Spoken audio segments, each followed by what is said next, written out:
This Committee. conference will now be recorded. Now we can start. We'll call to order the legal committee meeting for Tuesday, March 28th, 2023 at 4 p.m. May the clerk please call the roll. Chairman Hildebrand, Here. Councillor Arnold, Here. Councillor Ordesa, Here. and Councillor Corn. Yes, ma'am. You have a quorum. Thank you. Next item on the agenda is the approval of the agenda. But I would ask that the items, let me get here, on action items 10 be placed as item 1 so that we can have staff on hang around. So that we can rearrange that. Counselor? Yes, sir. I'd like to ask a question before you approve your agenda. Do you think it's ethical and appropriate to have a closed session when the whole council is not here, when it is pursuant to litigation and pending residency? I don't think it has anything to do with being ethical. I think it has to do with informing the legal committee, which will then come to full council at the next council meeting. I think that's all I that's just about. want to stand that in the minutes, please. Yeah, I don't think it has anything to do with anything being ethical or non-ethical. Please put that. So, thank you. Whatever you believe, Counselor. So do I have a motion on this agenda? Move the agenda as amended. Second. I have a second. I have a motion and a second. All those in favor signify by aye. Aye. Opposed, same. There being none. Now we shall move to the department report for the city clerk. Wait a minute. Whoa. Oh, no, we got to approve the minutes first. Thank you. Have a motion. I move that we approve the minutes as presented for February the 23rd.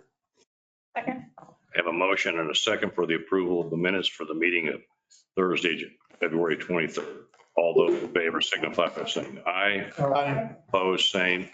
There being none, so moved. Now we'll move on to the departmental reports. Madam Clerk. Mr. Chair and committee members, it's a traditional report that we have all of our IPRA requests. I'm just preparing for the legal committee and city council and all the other. We did attend the Chaves County Legislative reception in February. We also did the municipal day in conjunction with the 60-day legislative session. And then on February 21st, we did attend a local seminar on leadership in the city clerk's office. I stand for questions. Are you now a leader? Yes. So it was an effective seminar. Or did you teach the class? Yeah. Okay. Working on it though. Thank you. Any questions? Thank you, Madam Clerk. Next is Human Resources. Hi, Mr. Chair, committee members. So for the month of February, we have 15 new employees. We have 13 promotions and 19 exits. Right now, we have about 15 positions of CDL positions that we are down. We have 4 in the queue that we're doing background, so we hope to have that down to 11 by the end of the week. And we are currently working with their business on trying to get approved for a CDL trainer to have in-house to help us with our CDL issue. Any questions? Counselor. Thank you, Mr. Chair. Just a quick question. Has salary been discussed from your department at the finance committee? Salaries, bringing it up to $15 an hour minimum? Not yet. Yeah. Yeah, but it will. It hasn't been on the agenda yet for us to talk in finance. Right now, we're just trying to the budget for fiscal year 24, but we haven't discussed about bringing up the salaries to $15. I'm assuming that we're going to be waiting for the new city manager to come on board. Okay.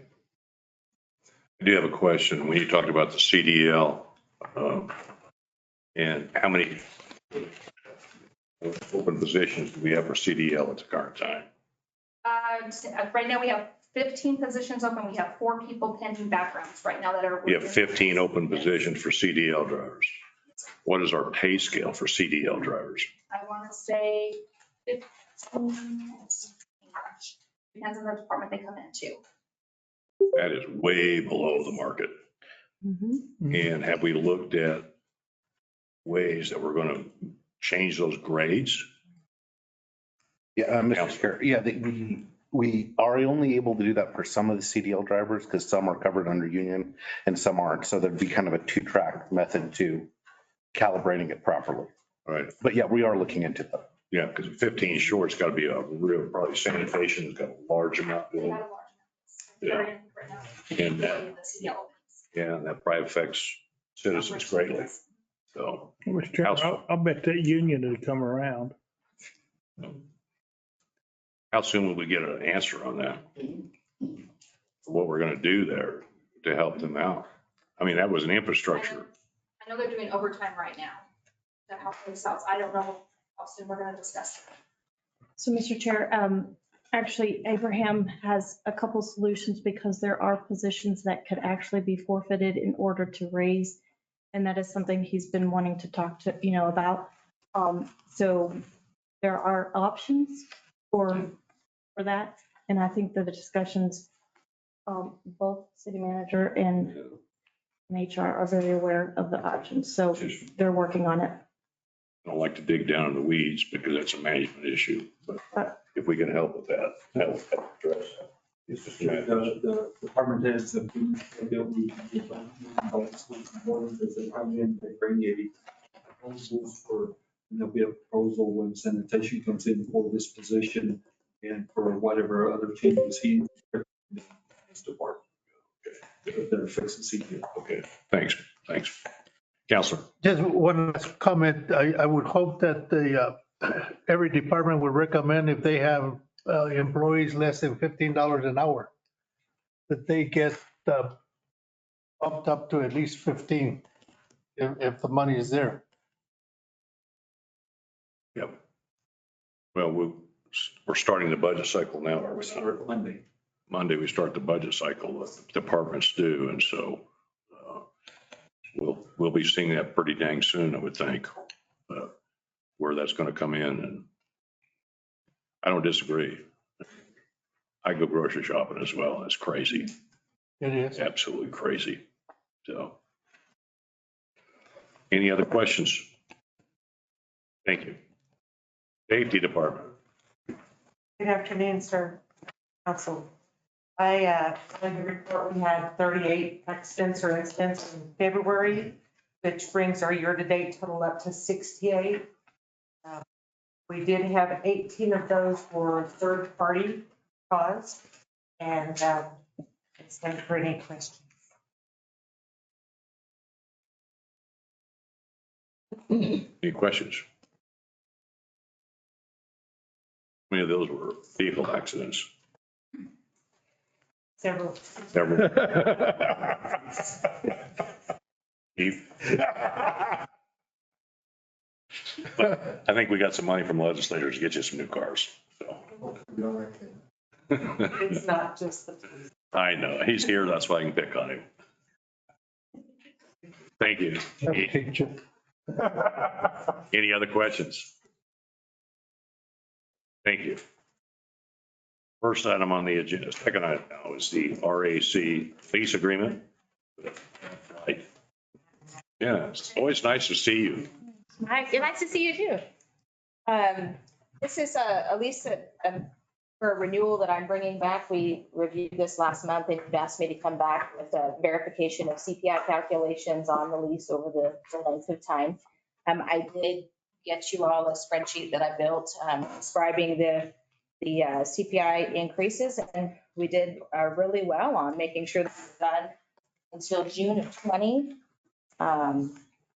June of 20 and June of 21, those calculations were missed within the office. We had a change in staff of June 20 and also of June 21. And so by August of 22, it was caught up, but I did give you a calculation of the differences that we would have gained had we been putting those CPI calculations in. It was caught in August of 22 after a spreadsheet was built, the tracking device put into place for the CPIs to be able to be handed over to anybody taking that position going forward to not have this happen again. So we did, over the 2-year period, lose a total of $21,859 in CPI increase by those not happening. So We're making it up now. We're on the right number. we're caught up with them now and we're making that up. So. Thank you. So there, that is the CPI report that you asked me for. And again, I'm just going ahead and coming in and asking that we go ahead and change some lease language for Aflight for paragraph 22 regarding the subleasing. And then also I'm going ahead and accepting their request for renewal for their second or their fourth 5-year. And you did get the book of history as well. Sorry. I figured at least if you wanted to go back over the time to see where we got to where we are, you do have the history there to find that.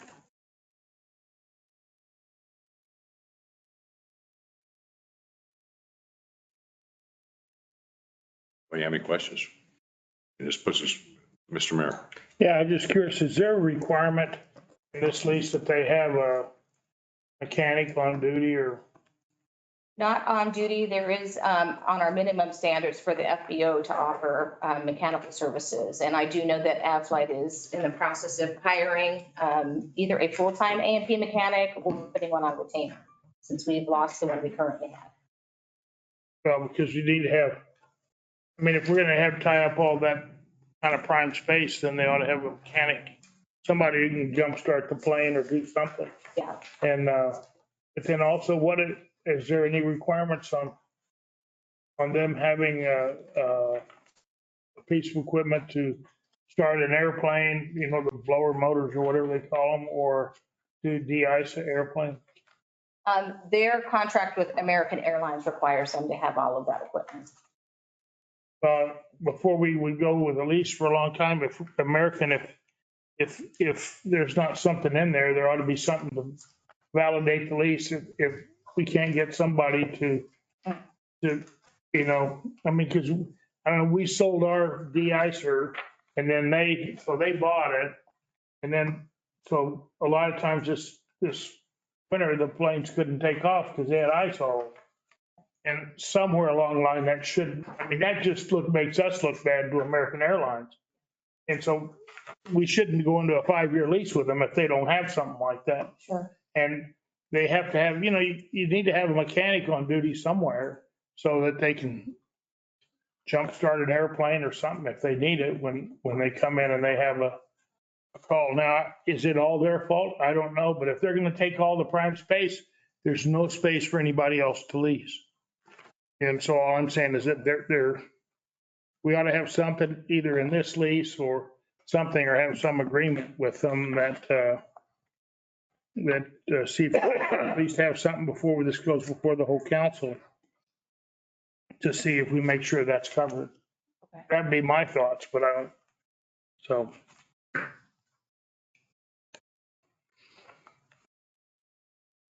Any further questions or discussion?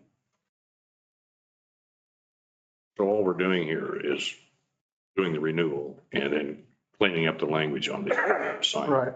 So. Do I hear a motion? Mr. Chair, I'd like to make a motion to accept the RAC lease agreement with, I don't think if I need to add. Aflight. Or Aflight Roswell Corporation. I was trying to think if I needed to add the change in language, but to be put on the consent agenda for the next city council meeting. Motion? Second. Second. Any further discussion? All those in favor signify by saying aye. Aye. Opposed, same. There being none, so moved. Next item on the agenda. You get to keep your place. Is the Honeywell International proposal for a temporary chiller on the facility out there. Ilea. ILEA's contract with Honeywell for the HVAC chiller was put on a 39-week lead time for us back in December. Without us renting a chiller, we're stopping them from operations. So we started working the process to find an alternate way to get HVAC for them. We were able to get a chiller rental that is from March to September. If they decide to keep that longer to not disrupt their services, ILEA has agreed that they will carry the remainder of that rental after September, unless we are without the chiller. If the chiller is again not here because of our contractor, but they will carry it to get us to the breaking point where there's a break-in session where we'll be less disruptive to them if that needs to happen. They are at the building currently working. We were able to, thanks to Justin, secure a variable frequency driver that also went out while we've been testing the system and getting it up and running as well. So we thought that was going to be another 4-month lead time. We were a little nervous about that, but Justin and his contacts were able to get that for us. One of the contractors that works with Justin. So they're putting that in today and finishing installing that tomorrow. The life safety system is being installed as we speak, and they will be here through the remainder of the week. I anticipate meeting with the fire marshal on Friday to get a certificate of occupancy. And the chiller rental is supposed to be delivered by the end of this week as well, keeping them on target for their session and us not to be causing a problem for them. We are contractually obligated to have them up and running by April or March 1st. They've been gracious enough to give us until April. So that is what this contract is for that rental of that chiller to keep us going until September for ILEA. You've done a great job. Thank you. Thank you. And it's, and thank you, Justin, as well, because you've had to move mountains to get that thing going and unforeseen. And just ask a question. Is Honeywell, we're getting this like system, but they also just happen to be in the rental business, huh? Well, they actually had a subcontractor that is in the rental business. We were going to go directly with the contractor himself, but the contractor preferred to work with Honeywell, versus the city of Roswell. Yeah. And I think you've done a good job, ILEA, to pay for it if it goes, extends beyond. So there'll be unforeseen. Yes. I do have a correction for the page 44. Charlotte, New Mexico does not exist. North Carolina. And on page 49, Charlotte, New Mexico does not exist. Cautiously optimistic that we can lure Honeywell to. They're moving they're going to create a new community. It's kind of Disney style. I'm gonna Google that. Sure, that's not Carlotti? Could be. Get it fixed and we can have them re-sign. Okay. I think if you just put the C in there and initial it, you'll probably be okay. But I just happened to see that, trying to figure out where that was at. So any further questions? I'm sure that came out of the legal office, didn't come out of the clerk's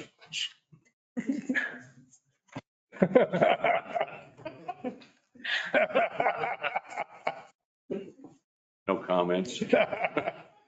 Sometimes it's better just to keep. You don't say anything. Smile. It's the better part of valor. Any other questions? Counselor. I want to make a recommendation to send to full city council approval to authorize Honeywell International to install a temporary chiller. I got a motion and a second. Is that consent? Any further? No, it's on regular count. Okay. Any further discussion? All those in favor signify by saying aye. Aye. Opposed, same. Being none, so moved. Next item on the agenda. You get to go sit down for a while, Jenna. Next item, Ms. Jennings, entertainment services for the UFO Festival. Good afternoon, Mr. Chair, members of the committee. I'm back to present the approval and consideration of the contract between the city of Roswell and JNS Pros Down for Talent Line for the 2023 UFO Festival. A little bit of background, we took it to council in December for approval of the budget. We received quotes for services from vendors in December. We received 3 different agents based on the scope of work that was requested by the city. The city submitted the blind comparisons to the occupancy tax board that was recommended by Councilor Arnold in the January meeting for a recommendation to select an agent. It was then requested that the contract for these services also be sent to legal. So we submitted that on February 23rd.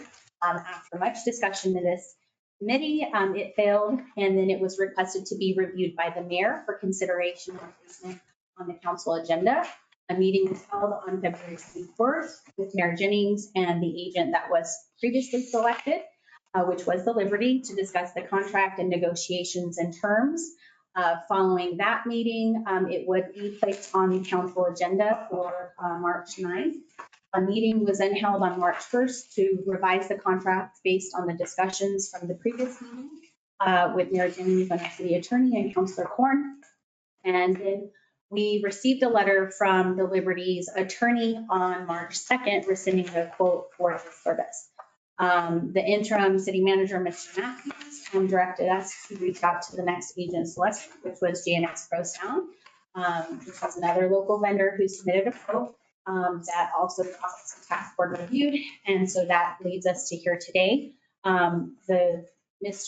Saul Aguilar and our deputy city attorney reviewed the contract and negotiated it. And what you have in front of you is the action being requested is to consider what has been negotiated and to approve as presented. And Mr. Aguilar is here. Have any questions? Questions from the floor, because I got plenty. Okay, my first question has to do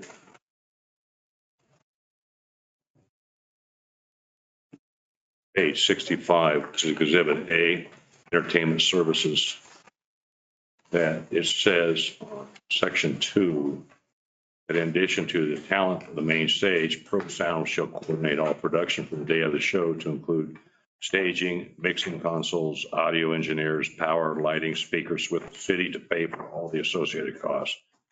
Pro Sound shall coordinate all logistics of the day of the show, including but not limited to loading in and out production needs. I'd like to, that's an open-ended contract.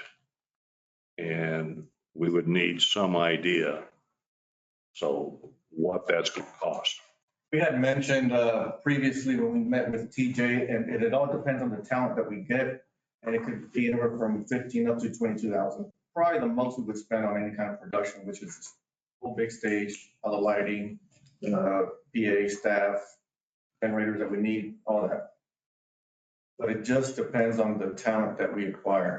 If we get somebody like last year that was Midland, they're going to have a big riot. If we get somebody we call B talent, it's going to be a little bit less.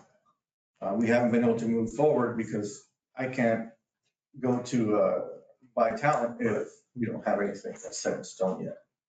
So would that stay inside your total budget? Yes. That's the only concern I have, that we stay inside that total budget. How many days of entertainment are you looking to acquire? One day. Okay. So as long as we're staying inside our budget. And it says here that, again, we're going to pay for the hospitality and the catering. We don't know what that's going to cost. We have a budget amount for that, or is that inside your total budget? Total budget. Okay. And then again, this was a issue, or it became an issue, and Liberty was willing to remove that as a part of the Exhibit A, was the Pro Sound or the designee shall apply for and furnish an appropriate picnic license for serving alcohol at the site location of the entertainment services. I think there was discussion last time that they were going to take that out, and they were willing to do that. And everything that we had with the Liberty, they were willing to come to agreement with them on. And now this comes back into the window. And why aren't we trying to use this as some form of revenue or cost recapture for the city? It's putting out an RFP or something to that effect. We had a lot of discussion about that last time, and now it shows up again. Mr. Chair, Yes, ma'am. legally, we can't take the revenue from alcohol sales if it's under a picnic license. We can't what? We can't take the revenue from the alcohol sales if it's under a picnic license, is my understanding. Josh, you want to answer that?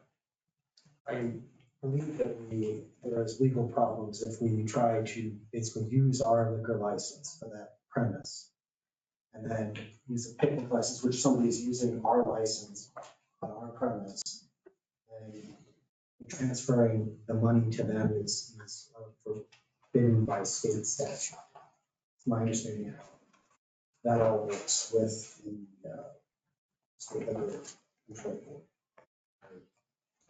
Laws regulating liquor licenses of that type. So telling me that we'd be in violation of the law if we were to do this ourselves? I don't know if there's a problem if we do it ourselves as the city, because it's our premise. But if we, I think, try to sell that to somebody else, I think that's where it becomes a problem. With the state alcohol board? Yes. Yeah. Don't you have to issue a license? Yeah. Mr. Chair, Yeah. members of the committee, the city does not have a picnic license for this premise or a governmental liquor license for this premise. That is why it is needed to have a picnic license. So the city's not able to get a picnic license under, This is because it's the pregnant one. Correct. we're not able to do that. That I do not know. I would have to defer to legal. No, I think the issue, Mr. Chair, that we could get a picnic license for this. We could not sell the rights to get a picnic license. Right, but we could rent space, could we not?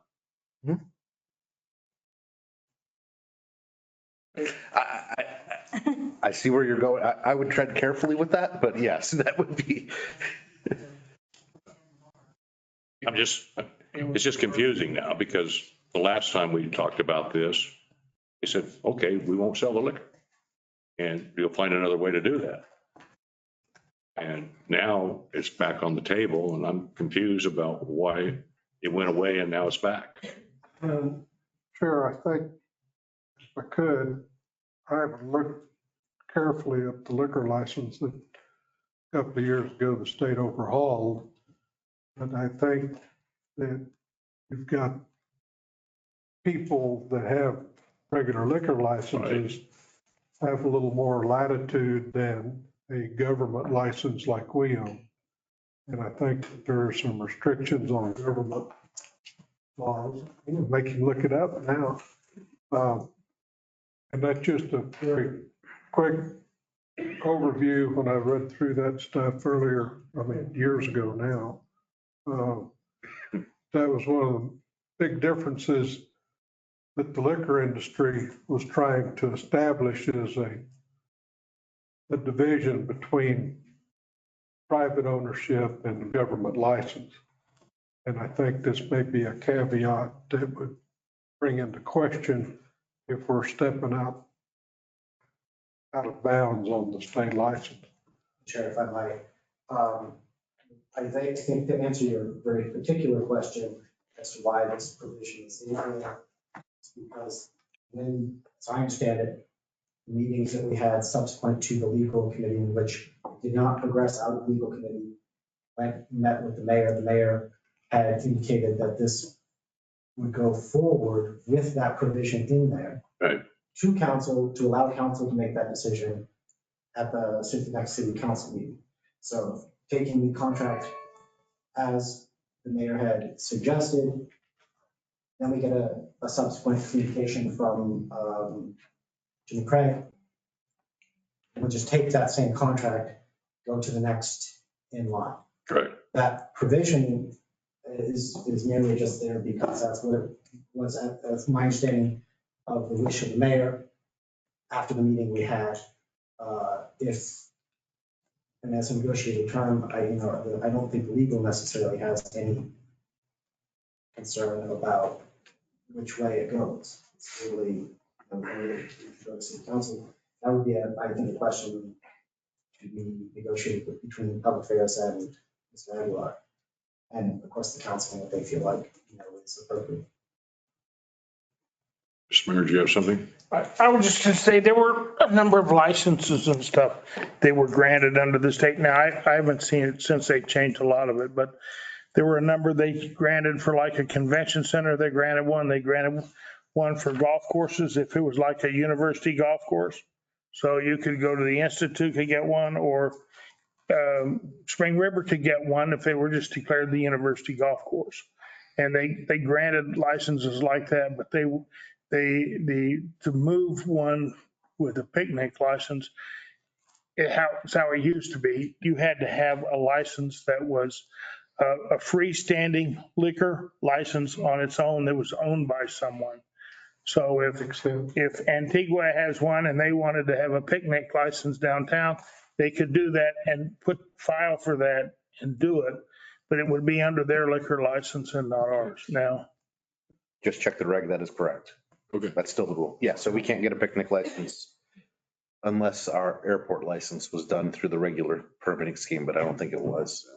Yeah, so that's It's a moot point then. Yeah.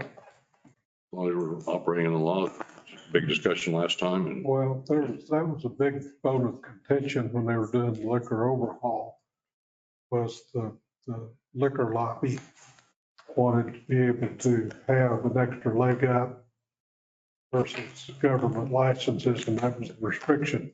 Basically, I think what you read was government license holders can't have picnic licenses, period. that's it. Yeah. That's Okay. it. Okay. I believe there's also a provision in that license, just for somebody that's better than me about this stuff. But like where we had that fence on out down by the museum or by the civic center, you're allowed to increase the size of where you can serve alcohol by not more than 10% per year. I believe that's like, unless you go and you might have to go and either reapply or change the actual enclosed area that you have, because I know the Elks Club, you could grow 10% of your thing in an enclosed area a year. Now, I think the liquor license used to be somewhat similar for a club license as they are like a city license or whatever. There's like, I don't know how Liberty, unless they bought a license, they used to be a club license. And then, but now a full liquor license was different. Good. And just for. They might have done that under the. The only reason we talked about catering to liquor is because it was in the contract already. For us, it's still bearing whether we do get it or not. I don't mind it. I don't know if you guys want to decide to offer to everybody else too. It's, that's, what we were interested in the music stuff. Yeah. But we can do both.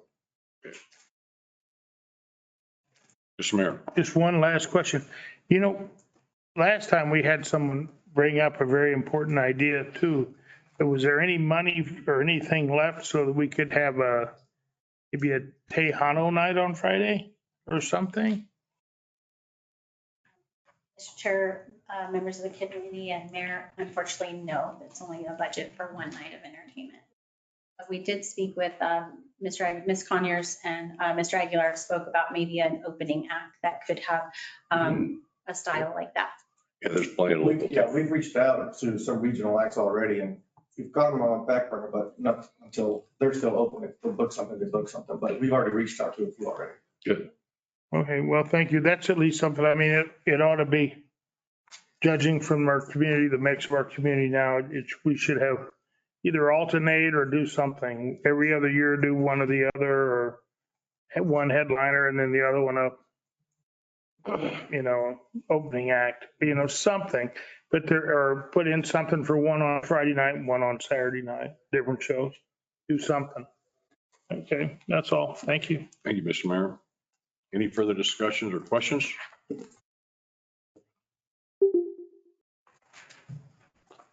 There being none, do I hear anything from? Mr. Mayor, I move that we forward the entertainment services for UFO Festival to the full city council for approval or disapproval. Have a motion, do I have a second? Second. Have a motion and a second to move to full city council the contract between the city of Roswell and JNS Pro Sound for talent for the UFO festival. Any further discussion? All those in favor signify by saying aye. Aye. Opposed, same. There being none, so moved. Thank you, Mr. Aguilar. Thank you. You don't have to leave. You can stay here with the rest of them. He probably got a business or two to run. Next item on the agenda. Mr. Wright, it's a Spring River Zoo MOU with the Friends of Roswell. Thank you, Mr. Chair. As per our normal annual deal, is I come before the committee to consider recommending the approval of our MOU with our Friends of the Spring River Zoo. We've been partnering with the Spring River Zoo, Friends of the Spring River Zoo in the city since 2002. Their mission statement is raise money through various fundraisers. Money collected is appropriated to enclosures, education, enrichment for the animals. They basically do this through two fundraisers, and that is one is coming up, Brew at the Zoo. So we'll get ready for that one coming here in April, as well as our Oktoberfest in September. So as part of the supportive organizations, we just have to have you review the contract and the understanding with the MOU for them. The only financial consideration is basically we're responsible to help cross promote their events as well as provide security. And that's already in the budget. No changes happening in that. Also on item 9, the last bullet point, helps kind of define a little bit to the efforts of where they want to spend their money. There's always been some kind of confusion. Even though it says it can expand beyond that, we just wanted a clearer definition of kind of how they support the zoo, purchasing animals, exhibits, anything that they may need in the future. So it just gives them a little bit more clarity. Can I stand for questions? Oh, by the way, we have. Yeah.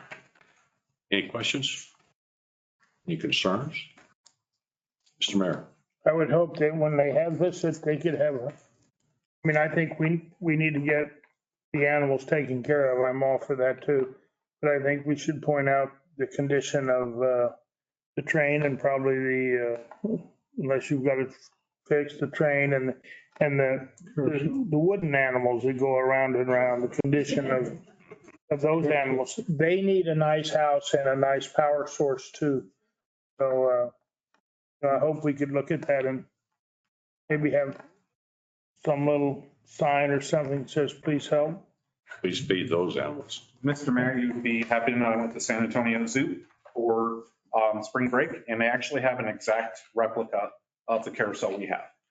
So I've already talked to them about either bringing up some of their staff to kind of show us how to mechanic, or send our staff down there to learn the mechanical side. It is the exact same model. I took pictures and video.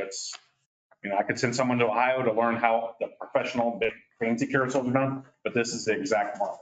So we're working on those. We're also looking at trying to find, once again, I explained with you with our ZA mentor, the challenges of finding the rail.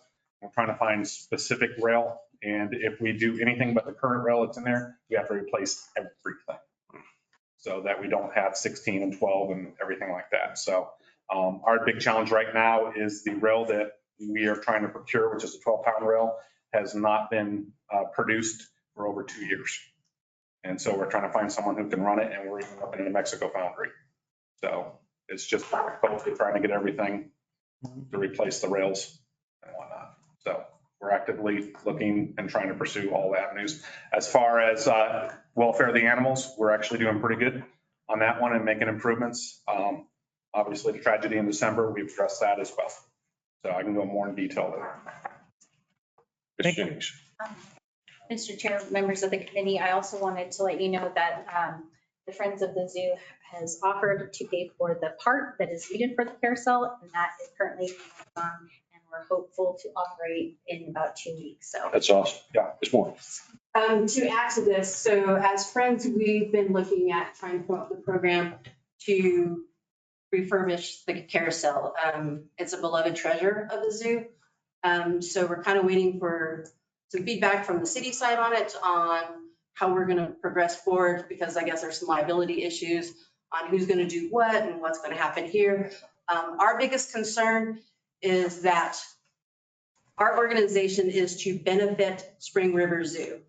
The discussion about removing the carousel from the zoo also has been put us kind of in a standstill, because as long as that discussion is floating around, we don't know if that's what we should do or not do. As long as it stays with the zoo, then of course it falls under our purview, but if it gets relocated, then it falls outside Friends. I'm curious to know who's having a discussion about removing the carousel. I think it was some of the people downtown. Counselor. I have been having a discussion. Okay. Because I think the carousel and the train and the pond should not be part of the zoo. That should be part of the park. Because in order to enjoy those resources, you have to pay to get into the zoo. And then pay to enjoy the rides or even go fishing or whatever. And I think you're doing an injustice to some of the individuals that are not being able to pay to get into the zoo. So I've said that we need to separate those three things from the zoo. So that's where I stand. Okay. Counselor Klein. Mr. Chair, maybe I'm a little dense today. But you're not talking about physically moving the carousel, you're just talking about the fencing. Okay. Fencing around it, Yeah, the access to. Okay, I got it. That's a different conversation. Yep. Than physically moving it from one location out at the zoo to another location in Cahoon Park for. No, because it became part of the zoo when it was fenced in. And as a matter of fact, there's a swing set for babies that is part of the zoo as well. Well, I'm thinking about a solution to that problem. Has nothing to do with the way you're going. Okay. Ms. Moore, any further? But I appreciate what you're saying here and what you're doing. Friends of the Zoo does for this community. Yeah, we've even streamlined how we request money as they have a form. We basically say, here's what we are asking their fundings for, here's how much, the whole deal. Then it goes before their committee, they approve it in our meetings, and then we can move forward one way or the other, knowing if that's where they want to support our efforts. So that's a process for when the city requests funds for a specific endeavor to the organization. What I can tell you is that since 2018, we have raised and donated $116,203 towards projects at the zoo. Our two biggest fundraisers are Broken Zoo and Oktoberfest. We had 4 total. We had Night of the Living Zoo and Fill It With a Fish. Those 2 events we turned over to the city and let them utilize them and run them. The MOUs kind of put us in a we got 3 weeks to the event and we haven't started advertising. Yeah. And that hinders ticket sales. Right. The good thing is Roswell's a last minute ticket buyer. Yeah. So I think we'll work out at the end. But we just want to make sure when we raise money that we benefit the zoo. I mean, it's a cherished asset for us, for this community. And I kind of hate the fact that it just doesn't get the love that it needs to get. And I realize that it's a huge asset and it takes a lot of funds to operate it and move it and feed the animals. I mean, we all get that. But somewhere, somebody's got to step up and we got to do it. We can't do it all by ourselves. So it takes everybody kind of showing the love on this one. That's kind of where we're at with it. Well, and it's to the fact that you raised in excess of $100,000, which has been very beneficial. But who knows where the zoo would be if your group had not gone out and made these fundraising efforts, made it beneficial. And as you say, for the love of the zoo, and the love of the city, that you're providing an opportunity there. So We've had comments, to be quite honest, also dealing with the carousel. Someone wants to donate, but not necessarily through the normal city process. And by the city rallying behind and supporting and establishing this MOU gives them an avenue specific to tasks that they want to support and the donor wants to support for the carousel. Are you a nonprofit organization? Yes. So people can give to you for the benefit of the city and make it a charitable contribution. Right. So in the past, we've had specific donations for specific, not events, but for specific repairs. Like we had some donate specifically for the Longhorn exhibit. So all the money that was raised for that, and we took what we didn't get from specific donations from our general account to tie it all together to make it happen. We did what was called Zoo Pals, where basically you adopted an animal and we put it back. And so that helped, and it was specifically for those animals. So it was to help buy feed for that animal. This program has kind of been put on a back burner. Ms. Jennings, let me ask you this. I mean, with marketing for the city, where would it be prohibitive that you also market Friends of the Zoo and give them some people know that they're that they're a charitable organization, and they can leave money to them for the benefit of the zoo? I think that would be that's new news to me. Maybe I've been living in a closed door too long, but I was not aware that you were, I guess a 501c3 is what you were. Yeah. And have been. There was a little lull in there where they lost their 501c status. Yeah. But that was just paperwork. Yeah, it was just paperwork. But I think if we can help them promote that, people will know that they can give charitable contributions for the benefit of the zoo. If we can keep promoting that and maybe move them up a little bit so that people are more aware of that, that would be beneficial for everyone. Thank you. One other thing, before we try to move that thing, I think you probably ought to look and see how Mrs. Stevens gave it to the city. For those of you who don't remember who gave it to the city. Yeah. Well, I don't think we're going to move it. It sounds like there's going to be conversation. Access. David Stevens actually did stop by with Iris about 4 weeks ago. Yeah. We've actually had conversations with him recently. He's offered some insight on how to address some of our foreign parts. Yeah, good. So. Any further discussion? May I hear about a motion, please? Mr. Chair, I'd like to make a motion to authorize approval of the consent agenda for the Friends of Spring River Zoo. You want to be on consent, or do you want to make a presentation at council? No, I think we're good. Really? Let's just get this thing ready and going. Okay, that's fine. I just, in case you want to make. Smart you to do. I just want to know if you wanted to be there and make a presentation. We're good this go around. Okay, sorry, Counselor. No, just, let's see, for the Friends of Spring River Zoo 2023 MOU. I have a motion. Second. And I have a second.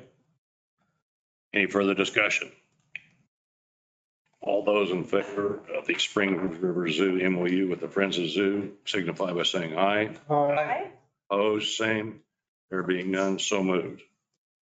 Next. Thank you very much. Next item on the agenda. We've seen this one before. Yeah. And I'm gonna cross my fingers and say third time's a charm, right? So this is 928 Davidson property sale. As you know, we have had this property up for sale since it was appraised. Of course, we have a contract with Berkshire Hathaway, who has been showing the house repeatedly, entertaining offers since February 23rd, 2022. The property listing was open for offers. To current, we did have 7 offers, but those had all walked out or expired. And then the last time I presented this was back in September of 2022. So it's been open and on the market and has been shown. So since the city is only accepting offers to sell the property above or at the $80,000 appraised value of the property. Had no offers until recent. Of course, we do have an offer on the table for $80,000. And then after the expenses for the property sale, this would net $72,790 approximately to the library, which was, the property was donated to the library. Therefore, I'm selling it for the library. All the funds will go to the library. So, $8,000. let's see, city attorney had reviewed the proposed offer and agreement. Of course, under section 354-1, under New Mexico statutes, authority to sell or lease municipal property requires approval of city council. So I stand for any questions on this one. We do have, I did speak to Berkshire Hathaway today, just to make sure. Buyer is still ready to go. They do have a pre-approval letter from the bank. So their money is good. And not foreseeing any issues. So there we go. Yes, sir. You remember who gave the land to the library? I believe his last name was Green. Tiger? I would get the line to you if I. I think he worked at the paper. But we probably ought to have, when you do something, somebody gives it to us, we probably ought to keep their name around as long as this one's been, maybe somebody remember him for doing it. I'm sure I can find out from Enid, who that was exactly. Any further questions, discussions?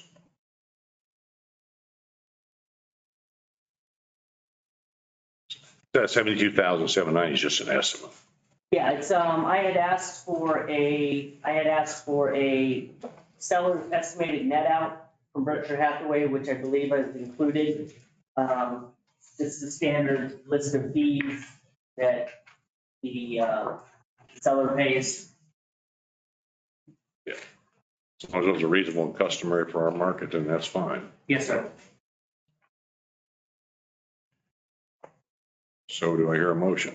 Mr. Chairman, I move that we forward the full city council the sale of 928 Davidson Drive with the proceeds going to the library. Second. I have a motion and a second to move to full council the sale of 928 Davison. All those in favor signify by saying aye. Aye. Opposed, same. Being none, so moved. Thank you, Todd. Thank you. Next item, which is an ordinance for building and planning fees that we move to authorize to advertise for a public hearing to consider the ordinance. Counselor.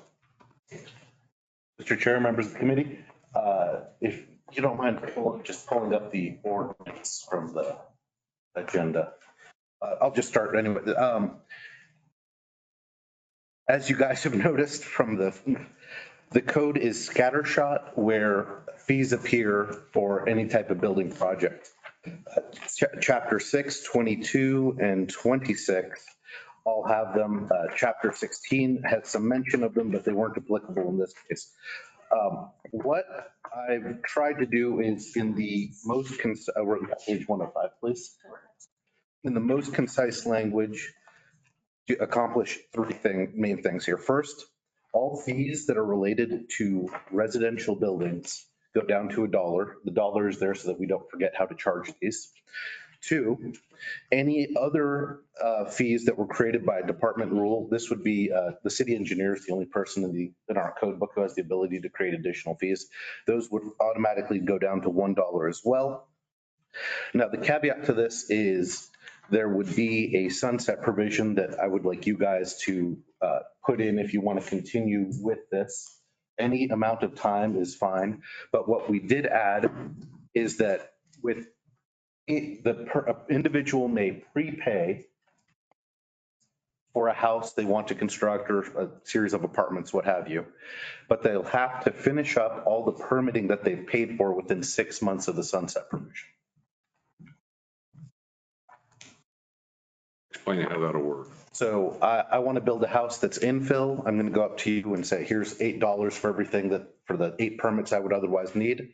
You get one shot at the apple for each permit. So if I bring you something that's just a pile of manure, you reject it and I'm going to have to come back and actually pay the normal fee that time. So you only get one bite at the apple. Right. And then if I don't finish the house and get a certificate of occupancy before 18 months for 6 months after the sunset, that prepayment is no good anymore. I'm going to have to go in and now pay whatever fee schedule the council establishes. And that's also completely changeable as well. I say 6 months it seemed like something reasonable. No, it gives a person an opportunity of time. Yeah. To get that accomplished.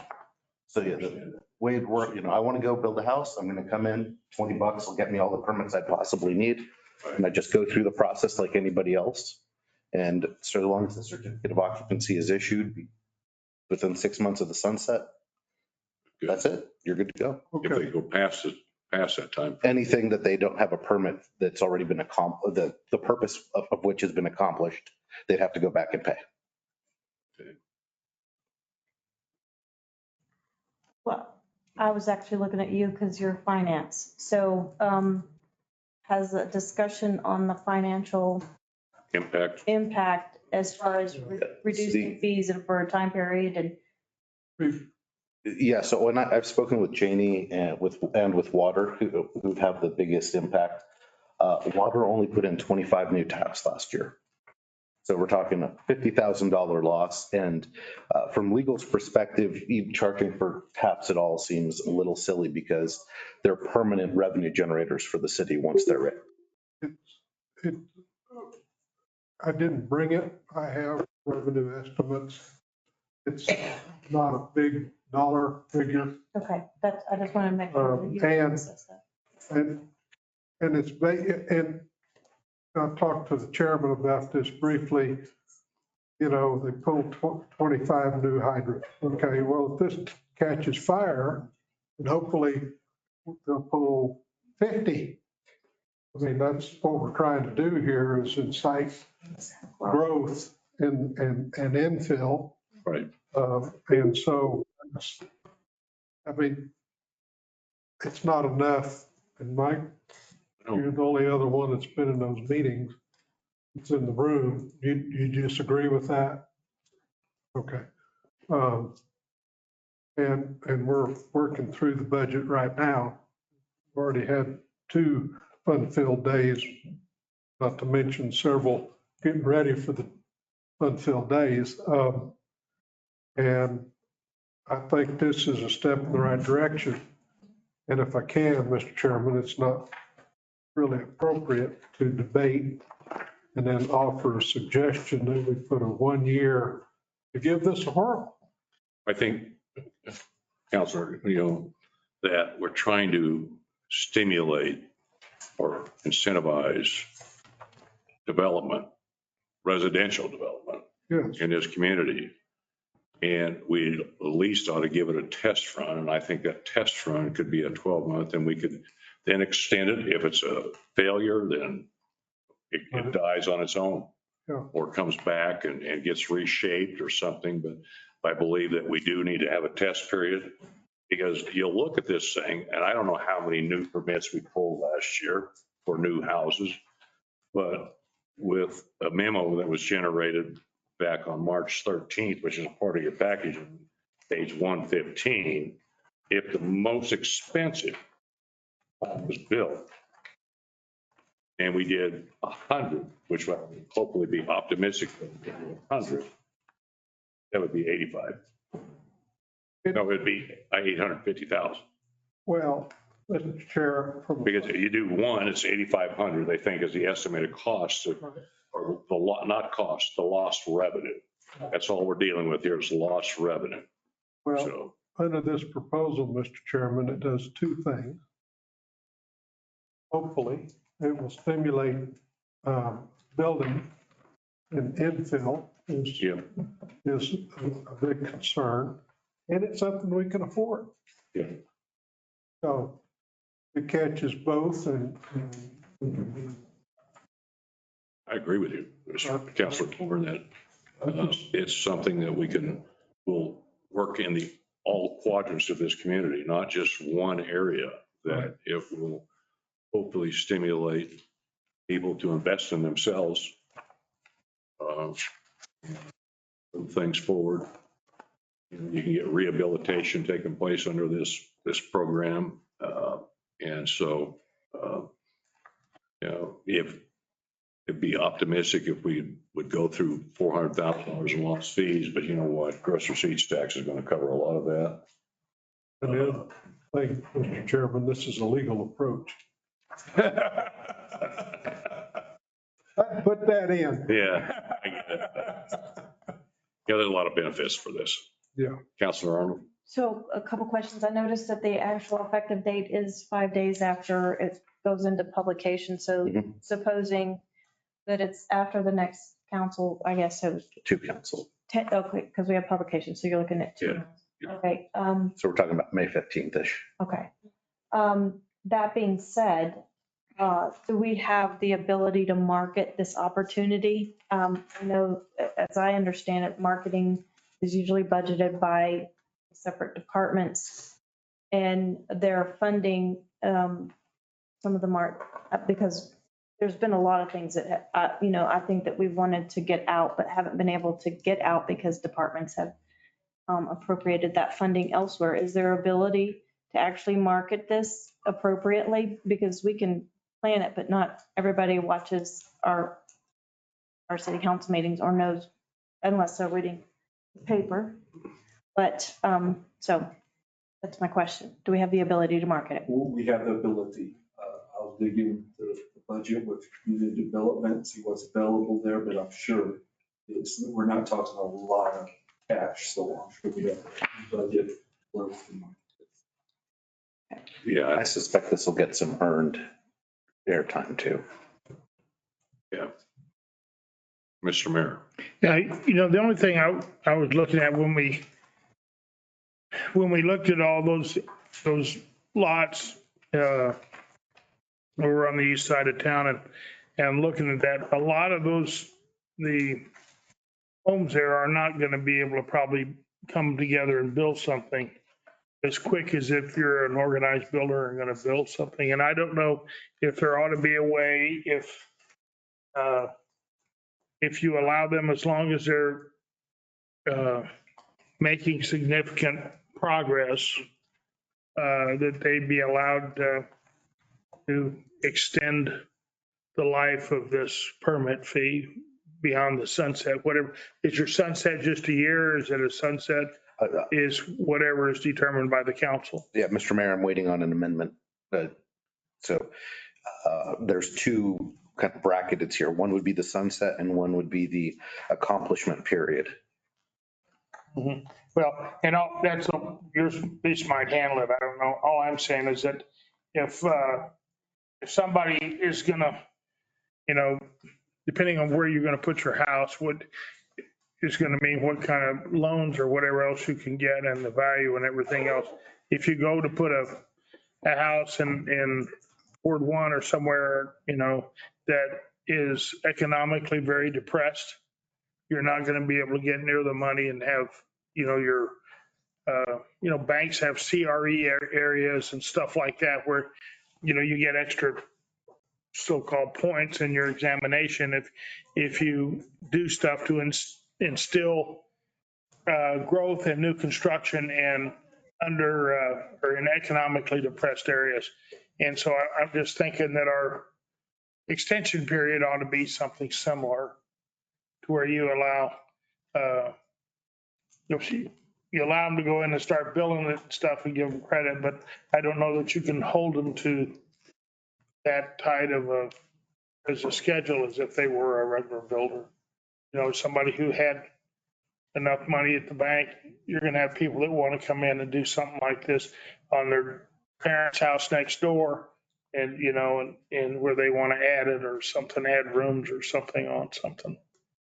It would be my thoughts. I would hope that we would have some of that development in some of the lot places where we've condemned houses and put a $20,000 value on them because of what we tore down. Lots have never sell for $20,000 in, in a long time. So I just would hope that we could, maybe somewhere in your rules that you have that's considered to where we can make that work.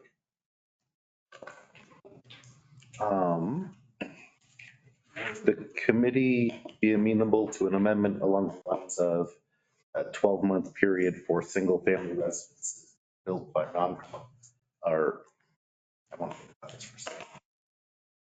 Well, first off, you can just make the period longer. Instead of 6 months, you can make it 12, you can make it 16, make it whatever you want. Or you could have language in that says if it's a single unit being built for a family, they get a longer period of time as opposed to for a development. Let me try this. Let's talk about enacting it for a year. And then if they're in the first year, because what's going to happen is you'll let somebody get close to the end of the year, and that 6 months is not going to give them enough time. So let's do a year, do the program for a year, and then give them a year grandfather, if you will. Would that be all right? I think so. What we're trying to do is encourage and not discourage. And, we can always come back 9 months in the program and extend the program to cover these things. And that'll give us a chance to see how it's working. Exactly. To see that we're getting things accomplished that we want to get accomplished. So I think. I'll offer that as an amendment, Mr. Chairman. Before we make that amendment, I want to make, are we just talking about single family? We're not talking about multifamily here.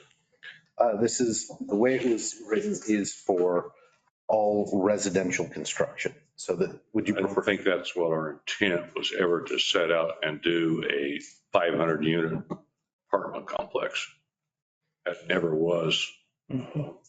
Because at that point in time, if you waive all those inspection fees for a large apartment complex, and we're tying up individuals and taking them away from other inspections, there's a cost involved with that. So I don't think that we ever, unless I'm incorrect here, when we talk about this, kicking this around when we first brought this to the table, we were talking about single family residences. Right. That's all we were talking about. Yeah, okay. In that case, the amendment here is pretty easy. So what would be is for any on subsection 1 and 2, we insert single family before the word residential, and that will take care of it. Yeah, because I see all these other fees, which go into multifamily fees when you're talking about, and then you're talking about hydrants and all these other things. That's not what the intent of this was to do. The intent of this was to increase single family affordable housing as part of it, that we can create some affordable housing. I'll move that amendment. Okay. You'll let me. May I speak the amendment to you to make sure we're on the same page for editing purposes? And here's the other thing is that, are we waiving the frontage fees? Yes. No, I didn't see that. So the frontage. Help me out there. Yes, so the frontage fees, if we go to 26-2 on page 112. 26 what? -2, it's the top of page 112.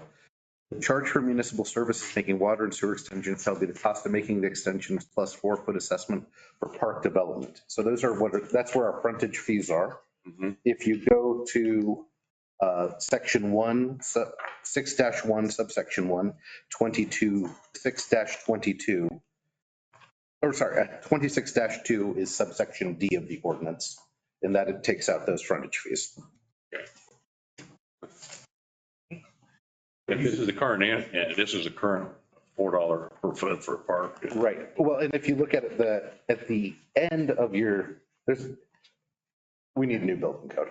But in any case, look at page 119. It shows frontage fees and how they're calculated. Presently, we charge $7.50 a square foot plus the park fee. Right. A frontage foot. Yes. Frontage foot is what we're doing. And on that one, it's $6, but the ordinance says $4. Right. Get a little problems. Yeah, well, there's, We got some problems. Yeah. So that has to be well, addressed. it'll be addressed. Yeah. Mr. Mayor. Yeah, just the other one, how long does it take them to build a Habitat house? I'm just thinking, it seems like it takes them about at least a year. Without Jimmy Carter around, it might be longer. Yeah, the short answer is if a Habitat house were coming in, I would recommend that we waive everything and even provide some of the amenities under our affordable housing ordinance. Okay, that's just, I don't know how long it took. If Habitat wants to come in, we have a channel to get everything done for them without worrying about this. We didn't. We charged Habitat. We did. Water hookup. Yeah, we tipped them for, when it's on a corner, we tipped them, we charged them We charged just up one side of the street and then down the street. The city didn't choose to waive it using the Affordable Housing Act? Nope. Because I tell you what, They were eligible. they waived half the fee. Well, that they could. But we had, it was on one of them, the last one was on a corner lot and they charged them, wasn't just front footage. If you're in the middle of the lot, you got charged the line going down the one side and down the other. How long ago was this? It was within a year. Oh, About a year ago. Yeah, so they should have been, well, if I had seen that, I would have encouraged the Affordable Housing Act to be used. The only issue there is Habitat or the city would have had to guarantee it stayed low income for a certain period of time. But I'm sure for Habitat, we could have worked something out. Well, you look who gets their houses, they're not exactly rich. Ms. Storhour? Mr. Chairman and councilors, they did do that for Habitat. Instead of $5,000, they knocked it down to $2,000 for us. They did that Can I a get year ago. Yeah, that's where. That's when I made the donation. Yes. And we thank you. Well, I just think that we need to do things to encourage that. And so I think you should make that aware to the infrastructure committee or whomever that fell underneath in the future so that when this comes forward, that they're aware that that is available to them. Yes, I will do that. Yeah. So you want to? So yes, Mr. Chair, Councilor Horn, amendments would read as follows in 6-1 subsection 1 for any single family residential, in subsection 2 for any single family residential. It's subsection 3 at the end, beginning on page 106, bracketed area will read in red will read 12 months. And for section 2 of the ordinance itself, the provisions of this ordinance shall sunset 1 year from the date of enactment. Wait a minute. Okay, yep. I don't think that's what you, Yeah, so it's 12 months after the sunset. So you have to finish if you want to use your prepaid. Well, so they could get, if they came in on month 11. They'd have 13 months to They pay. have 13 months. Where's that at? got it. Are you fine with that, Councilor? 12 months, and this will be 1 year. I see the bracket. Councilor Pesci, you got some comment there? Nope. Well, I would. This is just for reading, right? Yeah, that's all we're doing, putting it for public hearing. Public hearing. Councilor, those are your amendments. Well, yeah. Hadn't got a second yet, but Oh, second. now you got I got an amendment. you got an amendment now. Duly formed amendment. Okay, thank you. So we have a motion, second, to amend the ordinance as presented by legal counsel. Any further discussion? All those in favor signify by saying aye. Aye. Opposed, same. Being none. So the amendment passes. Now we need to move on. And now do I get another motion? Mr. Chair, I'd like to make a motion to recommend to authorize to advertise for a public hearing, consider adopting ordinance X as amended to full council. Thank you, Counselor. Do I have a second? Second. Second. Any further discussion?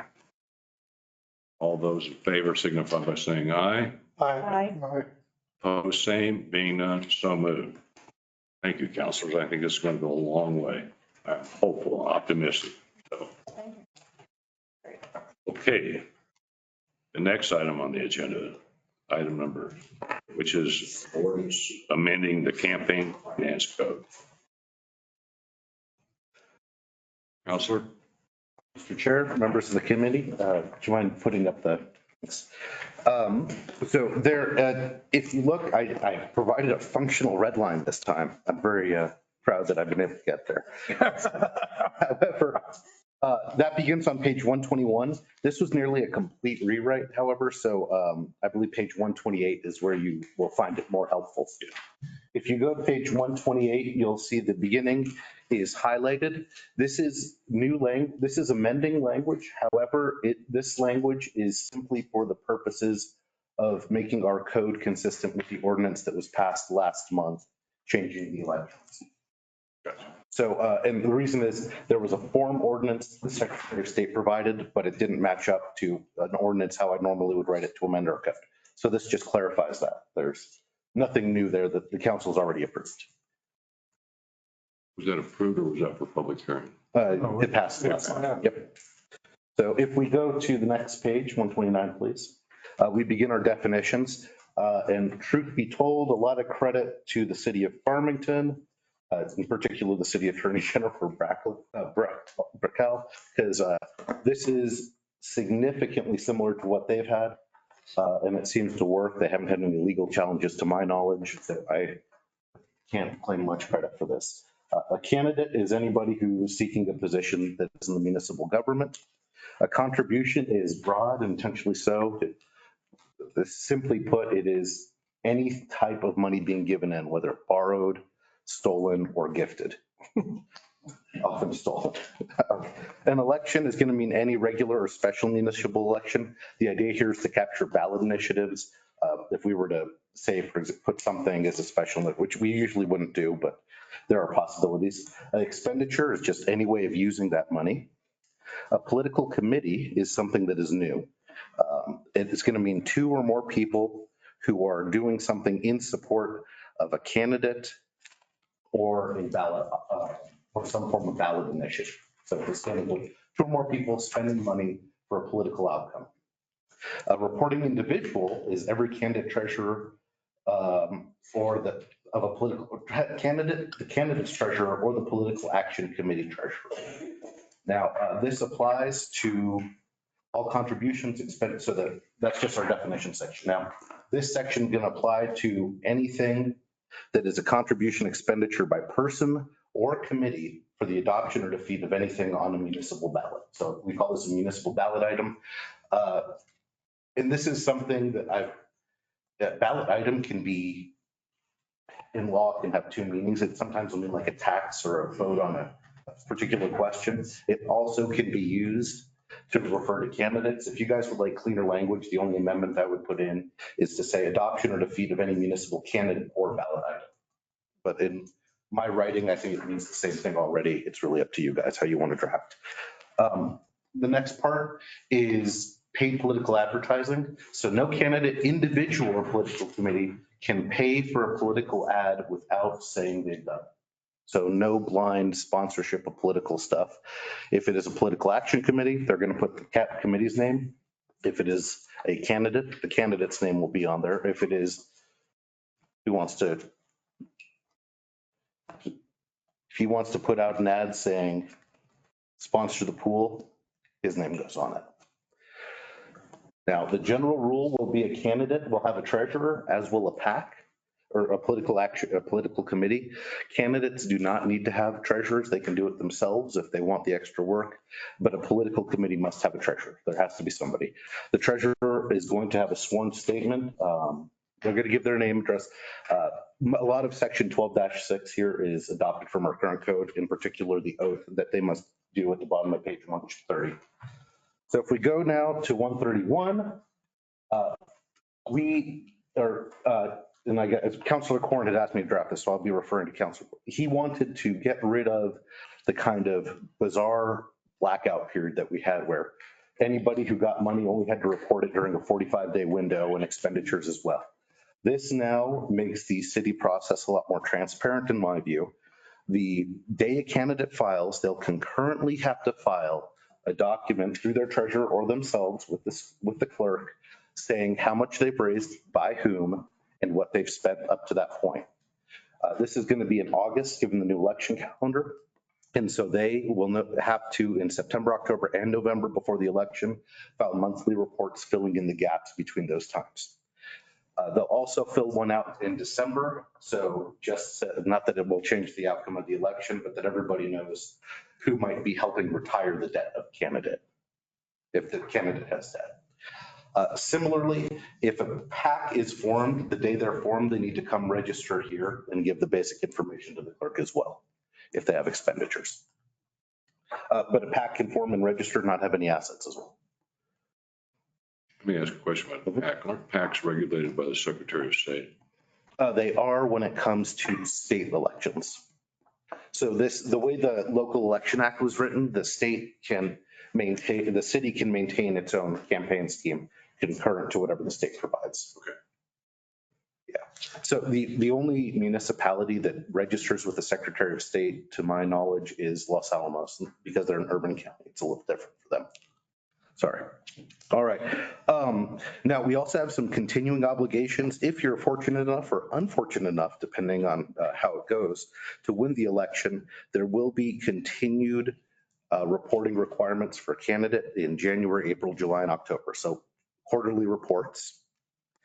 And that will continue during non-election years for the candidate if they're fundraising. The reports, for a lot of people, will probably just say zero.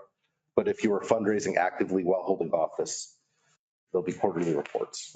So you're saying any council member, whether sitting, will have to file a report every quarter? Yes. If you have any money, if you spend all your money. Well, let's just say, for an example, someone has $500 left over. They don't raise any more money and they don't spend any money. You're telling me reports do? Yeah, the report that says, just signs that says nothing. It's simple. I think it's too frequent. But why? I'm trying to understand why myself as to why this needs to be done on a quarterly basis when you have to declare, just a question, trying to understand the logic. Well, as to you have to declare whatever you've raised at any point in time, and why a sitting councilor or sitting mayor has to report every quarter, even if let's just say you've got $500 left in your campaign coffers from the last election. I got 1,000, but go ahead. Well, I got 2. I'll raise you one. Well, but I'm trying to understand the logic of that. Mr. Chairman, I don't understand the logic, but if you're an office holder in the legislature or one of the other statewide offices, you are required to make periodic reports. I don't know what their timing is. And it's not a burdensome thing because, you know, if you've got 1,000 or 2,000 or 500 or whatever you've got, you can do it. It's not like we're not down here all the time. You can go into the clerk's office and say, give me my form, and you just fill it out there, got $1,000 or 500, sign it, turn it in. You're done. But let me ask you a question. Is my treasurer got to do this, or can I as a candidate can do this? You can do it. I can do it even though I have a treasurer. Yes. Yes. You or the treasurer. Counselor? So I believe my question is, you've gone through all these red lines and you're rebuilding this whole thing. Does Cindy even know this? Because the municipality is now underneath the county. The answer is yes, and the second answer is no. Cindy is well aware and has no issues with it. And we are not under the county as far as campaign finance. We have complete autonomy. There is no reason to report anything we have. We are not in the state, we are not in legislative. You're making this bigger than it needs to be for simple folk that work every day. I agree with Mr. Ed. There is no reason to report that. I haven't had money to report in the last 12 years. So why would I turn a report in every quarter saying zero, just so you would know when the campaign starts? It makes no sense. It just tracks the state law. Yeah, that's what you're following with the state law. I'm just trying to understand the logic here. But I have an answer. Okay. I had $325 left over. This last Christmas, I spent that money because I sent out 400 Christmas cards. And every single month, I'm paying bank fees that I think should be reported. So I did use my money and did feel like I should have reported it. That's why, because if you have that and have the actually determined to do that. I also wanted to raise money for next year's Christmas cards because now I'm down money. I think that the campaign finance would actually help me properly report that. I'm just not into every quarter. Counselor I get it. or Basil?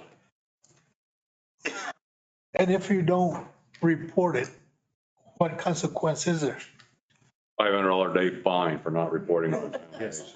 $500. Let's pass it then.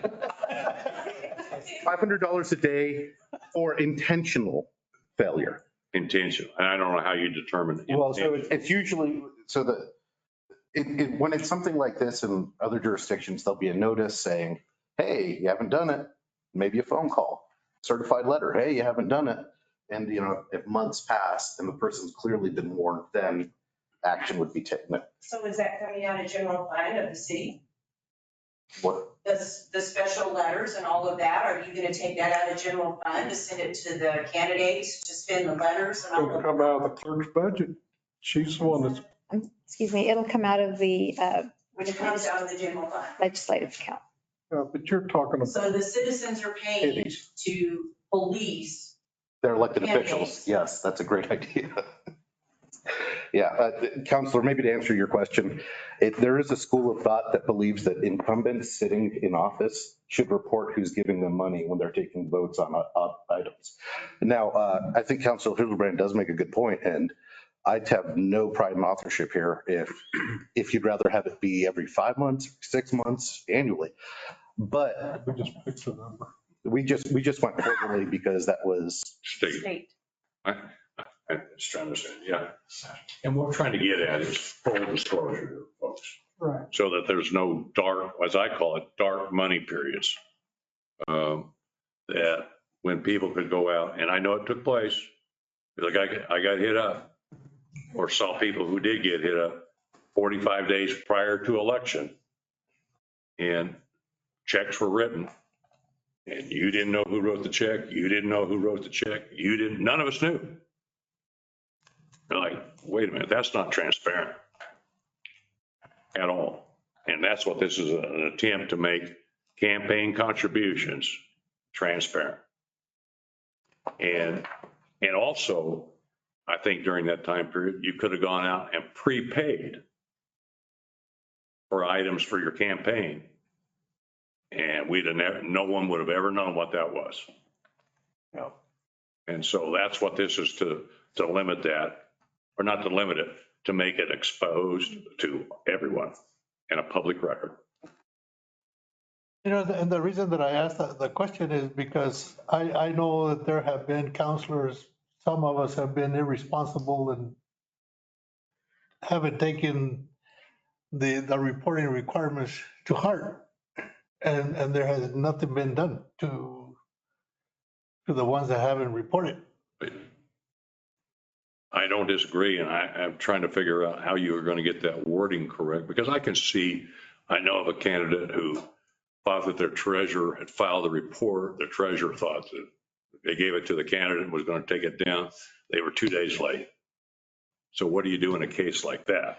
That doesn't sound intentional to me. No, it doesn't. Right. But who's going to be the judge on what's intentional or not If intentional? you file with the Secretary of State, if it's not in their office, Literally the judge. they will send you a fee due. Right. So I think this was just This would have to go to the municipal judge. Go where? Municipal judge. municipal judge. Yeah. Counselor? So my next question is, we had a race, I don't know how long ago, the man didn't bring in all of his reports or whatever. He had quite a kitty that he had built up, and then he just disappeared. He refused to pay, refused to bring the report in. They charged him $50. It just dissipated. So if they don't become a counselor and they haven't turned their report in, and they've got money outstanding, what are you gonna do there? You gonna chase them down and say, okay, you need to split that money up or give it back to the city, or you need to figure out what you're gonna do with it, donate it to because you are putting everybody in the same line. That's right. If we sit here for 12 years like I've done, and like Christina says, I haven't sent out Christmas cards, sorry. My money's sitting there and the bank fees are building up and I'm having to pay those bank fees and that account goes away. Well, there's nothing that precludes you at the end of the campaign of zeroing your account out and putting in your report 30 days after the election. Yeah, no, there's no prohibition on what you do with your campaign funding within this.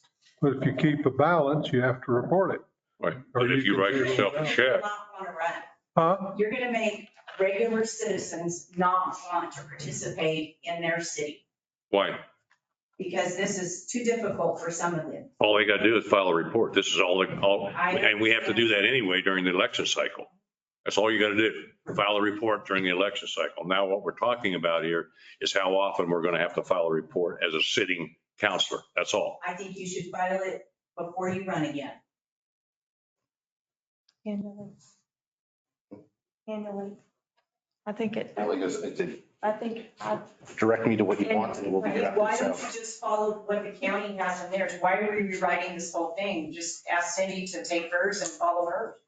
What is the county reporting requirements? they have to follow state. They have to follow the state. Yeah, actually, Follow the this state is the rules. same as the county rules. So you have to meet whatever the secretary, and I don't remember what those rules are, Mr. Chairman. I think it's monthly. Yeah. Isn't it Why are monthly? there not state statutes on these, Dan, since you've rewritten it and you've redlined through all of these that do have state statutes? Information on the bottom, There is Mexico no State, blah, blah, blah. State statutes don't address this. Why are they not on your new? Well, this is one of the. I think that question goes up. Yeah, Mr. Legal. Chair, Madam Counselor, there isn't a state law that governs municipal campaign finance. We simply have the ability to do it. But yeah, we did previously with the one that you redlined through, and now you're changing it to something that's not state. But yet you're wanting to go to state. So you're completely mixing together. I'm pretty easy to mix up, I get it. And you seem to find it very funny, Mr. Hess, that I'm easily mixed up. You find it very funny. I'm trying to find what part you're citing to for the state ordinance. What page are you talking about, Counselor? Well, on That refers to the 122, state statute. On 122, it's all redlined out. Oh, okay. 126. Polling places. So you can go side to side. Apples and oranges. Oh, yeah, Council, let me explain. All of those are the parts of the municipal code that we opted out of by moving to November elections. Nothing on page 122 is actually, that, like I said, everything from section 12.1 and 12.2, that's already a matter of law within the city as of last month. This was just an amendment so that the people who compile our code can track it. You'll see that's the yellow portion. So this was all changed in the last, My time sitting here and argue, you should just figure out a way to. I don't think anybody wants to argue. I think what we need to bring are points to the table that for discussion and create dialogue. So, Counselor, please, you do not have the floor. If you wish to have the floor, you can ask to have the floor. Let's be, Counselor Apartheid. let's be honest. The first time Mayor Kentai ran, he didn't report X number of dollars because he raised them before the reporting period started. Wow. And so this is the reason why this is being done. Well, it goes with two mayors in mind. It goes with Tim too, so. Well, the one that I remember is Kentai, so. Well, that's what this is all about, is getting full disclosure to the citizens of this community to see who's donating and when they're donating to a candidate's campaign fund. That's what this is all about. So I think it's a good idea, so. Yep. I don't disagree with that. Thing that I have in question is how often do sitting councilors have to report? And Well, I'm up to one annual reporting. Let it go. Make it an annual report. And I don't care when you pick the date for the annual report. So, I do not come down to City Hall once a month, twice a month I'm here. Maybe 4 times, because I come pick my packet up, but I do not wander the halls of City Hall. So I will not be in here always, today, I got to get my report done today. So I just know that's me. Because we have people who manage City Hall. Mr. Chair, if I can make a suggestion then, on page 131, subsection D, we would strike January, April, and October. That way it's the first of the city's fiscal. And then we would also do that for E. And so what we'd have is quarterly reports for political action committees, but it'll be simpler for monitoring if everybody's on the same calendar. I'm fine with that. So Delta and Echo, January, April, and October are struck so that reports will be made of 131. Again, right here.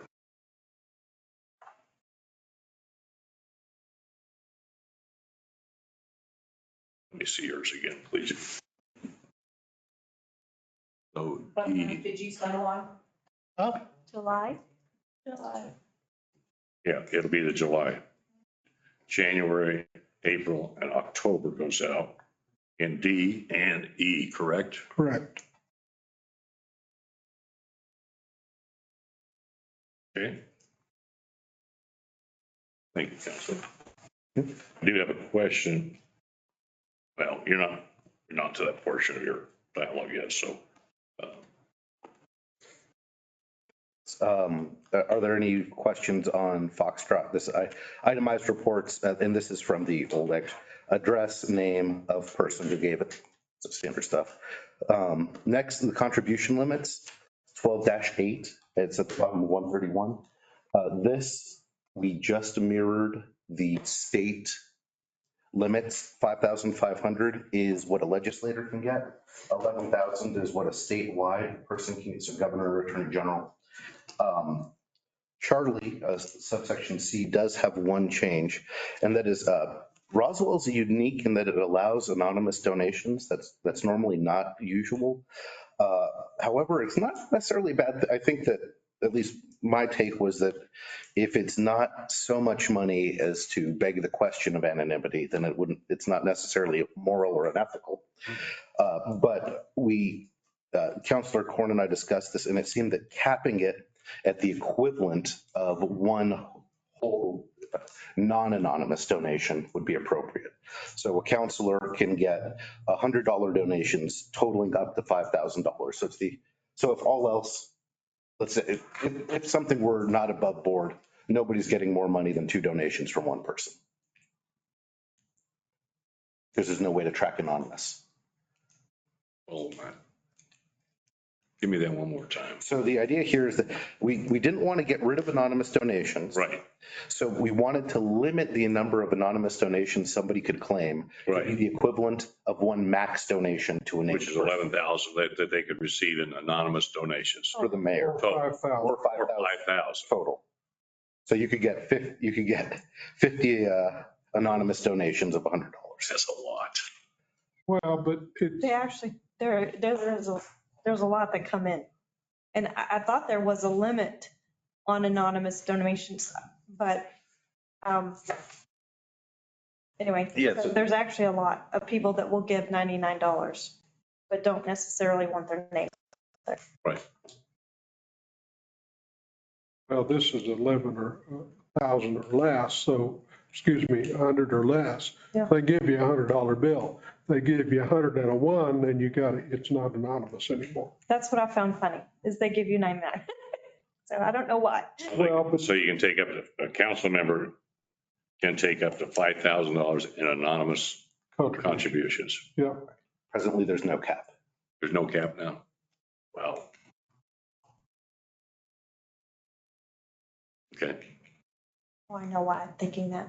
It was, I was treasurer for county position, so there's something that the state has regarding anonymous. That you can do like the hat party.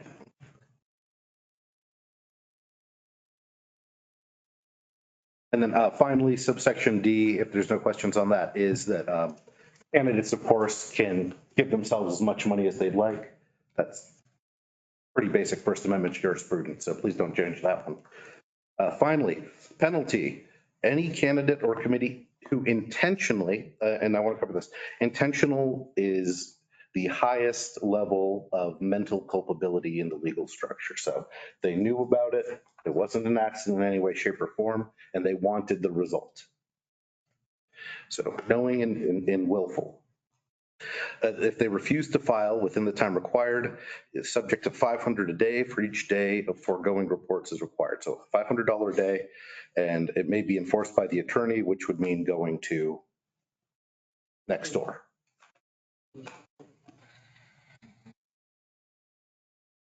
I have a question, just, I don't know, what do you want to give people? Sorry. Counselor, if you want to address the chair, please address the chair, or otherwise you're being disruptive to the meeting, and we're trying to stay on focus. So do you have something you want to address the chair I with? think the 500 is ridiculous every day. The $50 didn't work for the other man. I think 500 is ridiculous. Thank you. My question is, we talked about, are we going to send notification to someone to put them on notice that they haven't filed? Because if you put them on notice, Mr. Chairman. then you can say, maybe now it's intentional, they didn't file. Yeah. Well, in the legal community, you may miss the date, but you can't hold them culpable if you don't send them a notice. Yeah. I mean, that's just the way it is. Even when I was a judge, if I was going to hold you in contempt for not paying your fine or whatever, I still had to send you notice. You had to give me notice of. Before I issued a bench warrant. Yeah, the only way that any city attorney could possibly bring this forward without giving some type of notice is like somebody walks in on July 1st and says, to hell with all y'all, I'm never filing one of these, and walks out. Right. Well, otherwise, right, it'd have to be some plain bull. Let's notice. But we need to put in here when notice will be given. No, I don't think it's a requirement. I think it's covered under normal practices in the legal profession. Okay, as long as it's covered and so it doesn't get missed, so the interpretation doesn't change 6 years from now. Yeah, no, intentional is, it's a real high bar. Actually, Mr. Chairman, if you want to get down in the weeds, I mail you a notice that you didn't do X, Y, Z, then I can't calculate the days for 10 days of notice by mail. Gotcha. It's in the canons, it's in the rules. Okay. So it's not good, because if you do that to me and my 10 days hadn't ran, I'm gonna go see the judge and say, Judge, I got 10 days to respond to this deal. End of story. Gotcha. Okay. And the judge could say, yes, you do. So you got 5 more days. Yeah. Yeah. Counselor. I personally think the $500 fine amount is a little steep as well. And I will just say this, I'm definitely for it going forward to be, for approval for a hearing. But one of the things I'll be thinking about is the amount of the daily fine. And I do believe that it should say, not necessarily an amount, but it should say that notice shall be given of some sort. But I will look at that further. I'm not sure where I sit right now for it to be make an amendment. I want to think about that. Mr. Chairman. Yes. The point that we're on a short fuse. Yes. Elections are in November. Yes, I understand. And we got to get all of our ducks in a row so we can have an election. And this is, you got to publicize the thing. So we got to vote on getting it publicized because it's ordinance. And the fastest we can enact it's roughly 60 days. Correct. So, but are you saying that I can't vote yes for it to be actually put up to sent to council? You can. And then make suggestions at council on Although amendments? you can do that. You can do that. That's all I'm saying. I'm telling you my opinion now and letting you know I'm going to need some time to mull it over. I'm not the author of the $500 fine, so I That's don't care what you feel do here. to it. Mr. Chair, Madam Counselor, yeah, I just put in 500 because that's the max that you can allow. So if you want to deduct, that's fine. We just can't go over it. Well, and I can understand on a state level, okay, this is Roswell. A small level. Campaign contributions are done about that large. Make it $50 for $5. I don't. $50 I think to move on. I'm even for 100 or 200, but 500 is steep. But Well, I still want to mull that over on where I feel about that. So that's why I'm saying those are the two things that I have concerns about. I want to think about them. I do actually support it moving forward. Well, I just got one comment about the 500. I will wipe out 1 month of my check for the city. Actually, no. Actually, it won't, your check from the city probably won't quite cover it. $25. Right. Actually, maybe that's what we would say, that a counselor will forfeit their salary until it's. But it could be candidates too. And Yes. there is a valid point that the counselor is making that, we don't want to alarm people. We want them to, adhere, but at the same time, not pull out from participation because I completely agree that we want every constituent thinking of being a part of this. Right. But you need to have some penalty Correct. for not complying. Yeah, go to your clerk. She had Counsel. a comment. Clerk, you have something? Madam Clerk? Yes, Mr. Chair, I would like some kind of a clarification on when that notice would be. I mean, it's very vague, but just some kind of guidance as to when that notice would be given. Any time I think the clerk. after you missed the report. Well, but what if she doesn't send notice out?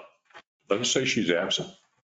Well, Mr. Chairman, something that I have some knowledge of is that if it's $1 a day, that clock does not start until she sends the notice out and you've got the 10 days. Right.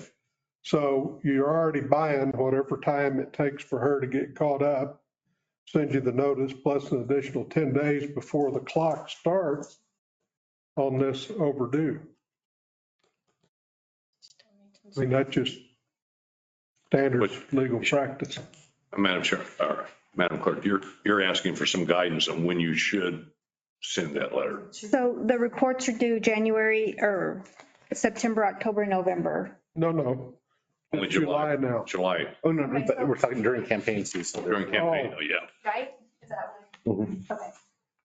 During campaign season. September, October, November. Mr. Chair, Madam Clerk, you would just give them a copy of this ordinance. Okay. When they come in. Oh, that's good. That's how it's been done in the past. Yeah. So they have to file on the first day of September, first day of October, and first day of November. Okay. And then December 1. and then July 1 as well. If they're elected. If they're elected. Okay, that's clear. Thank you. Give you clarity. Yes, thank you. Counselor Corn? Best. Thank you. So I believe my next question is, you have people that are getting ready to run.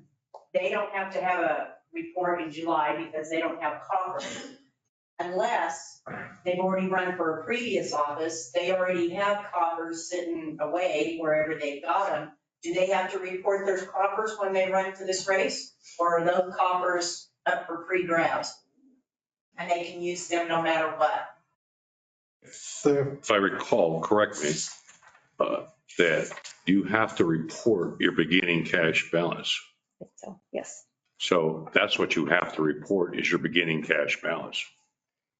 If you've got carryover of a 500,000, 10,000, whatever it is, you've got to report a beginning cash balance, which should be the ending cash balance off your last report.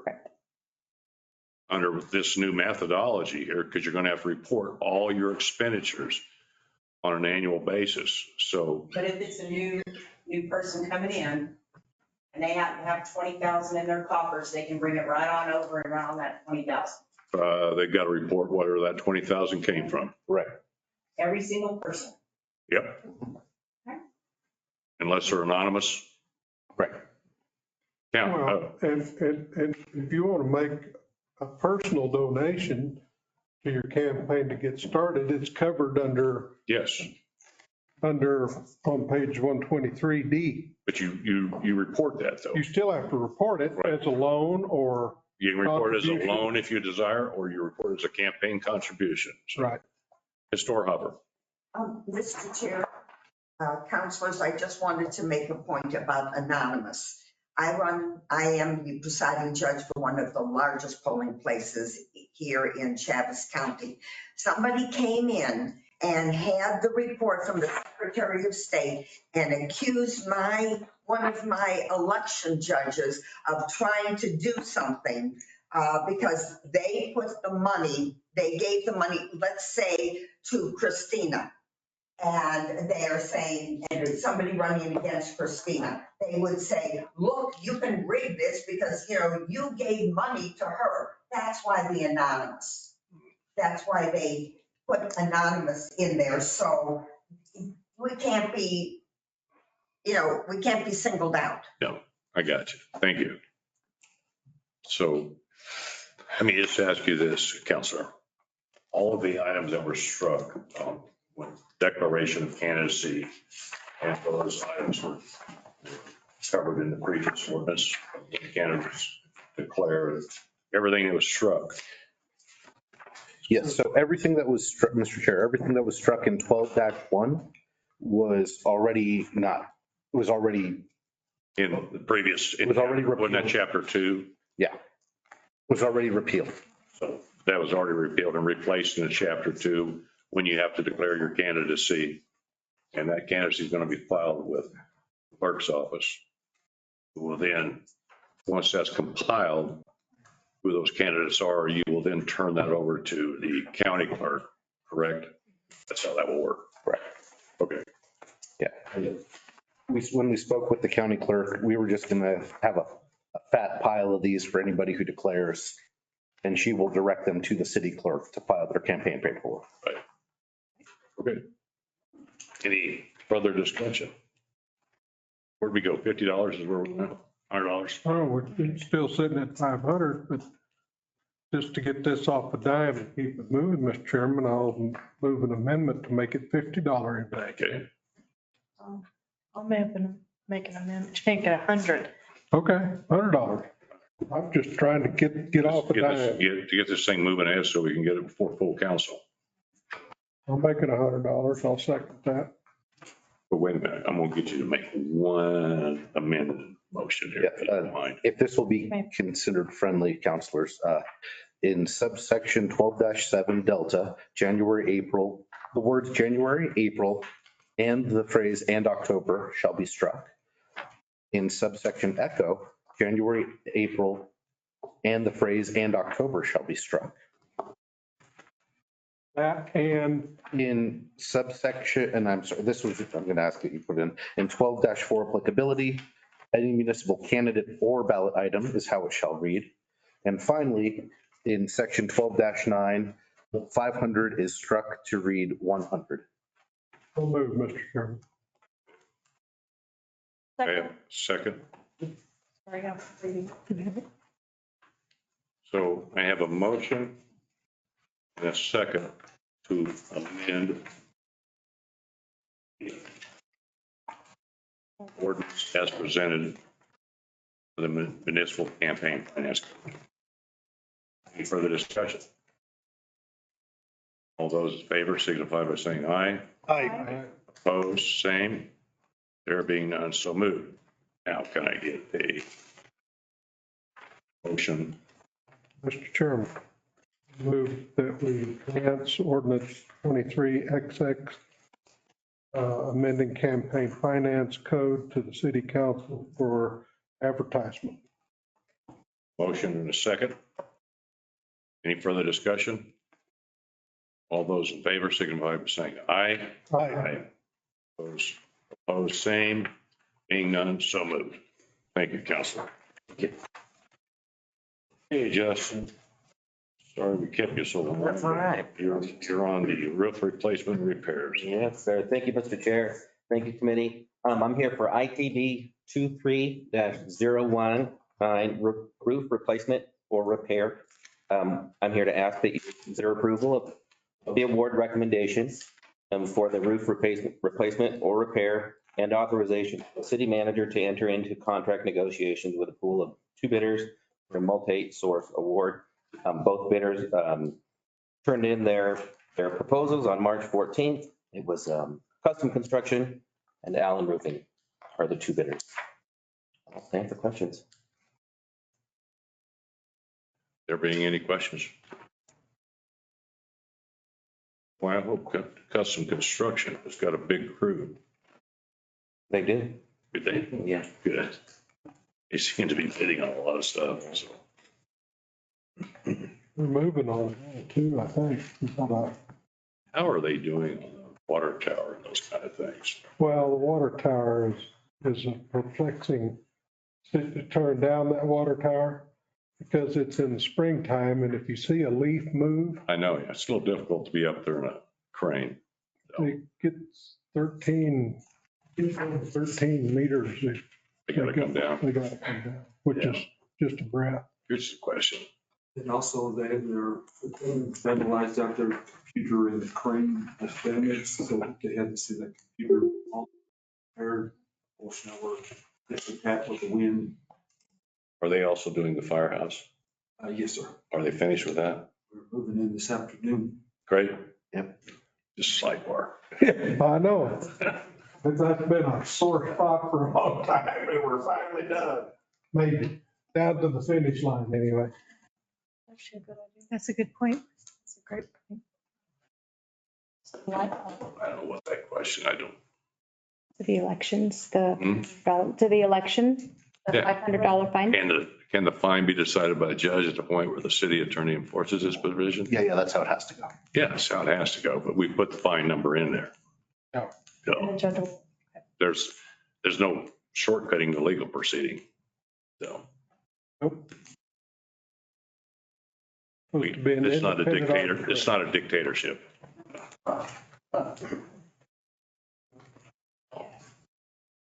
Councilor Armour, I'd like to make a motion. please. I'd like to make a motion to consider approval of award recommendation for the roof replacement repairs. 2 bidders for full council. Second. I have a motion in 2 seconds.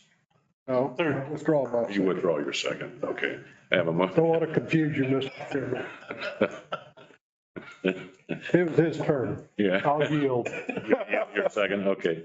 So we have a motion and a second to consider the approval of the award recommendation for ITB 23-09 for roof replacement and repairs and authorize the city manager to enter into contract negotiations with the 2 bidders. Any further discussion? All those in favor signify by saying aye. Aye. Opposed, same. Being none, so moved. Justin, you get to do us again. All right. Item 9, which is Yeah. asbestos or load.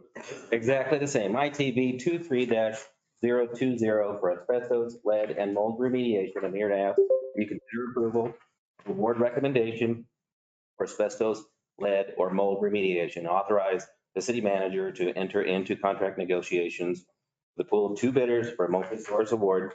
The bidders were Custom Construction and Kiers Remediation. There was a third bidder that submitted on March 14, but their bid was deemed non-responsive.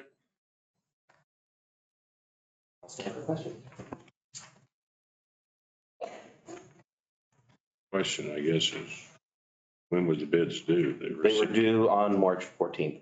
We submitted everything at the And same time. they submitted it on March 14th? And there was something with his bid that purchasing deemed it non-responsive. You were I don't get to see the bids or. Yeah, so Mr. Chair, if it's deemed non-responsive, they can petition to have it reconsidered. So presumably they didn't do that, or this wouldn't have come to us as quickly. You think it was? They get notice that they can, the rules are all in the packet. Yeah, okay, I just curious. Yeah. It might have been. Who knows? Okay. Counselor. Do they still have the opportunity to appeal? Not not once the council accepts now. So we don't have any indication that they are willing to appeal? I'd have to check with procurement to see if a petition was filed or not.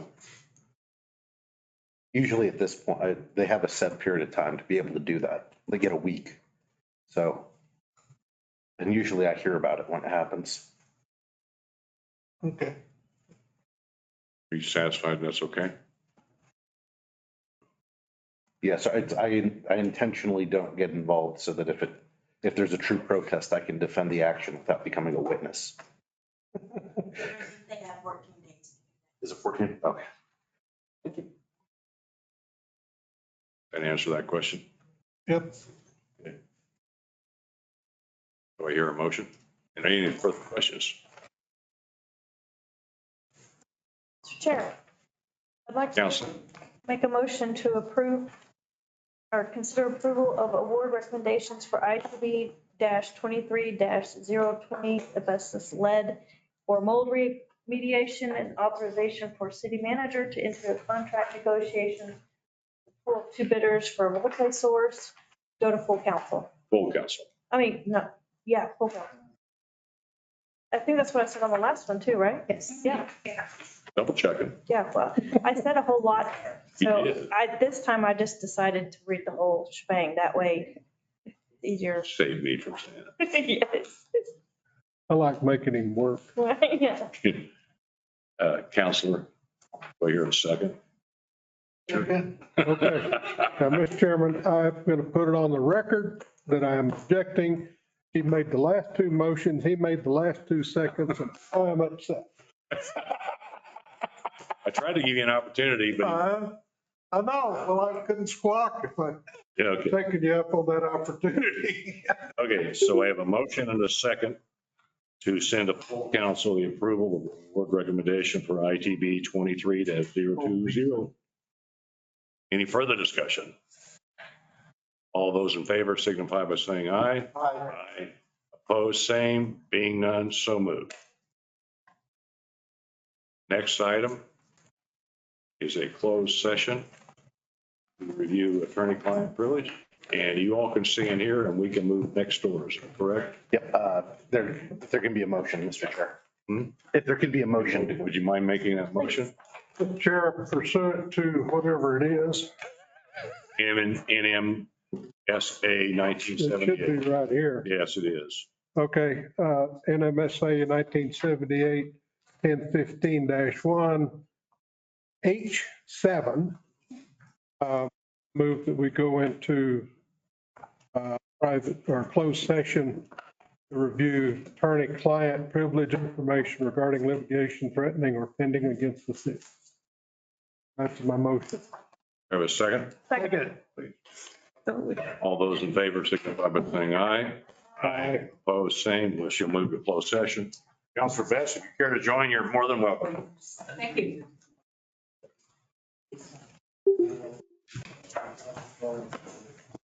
Okay.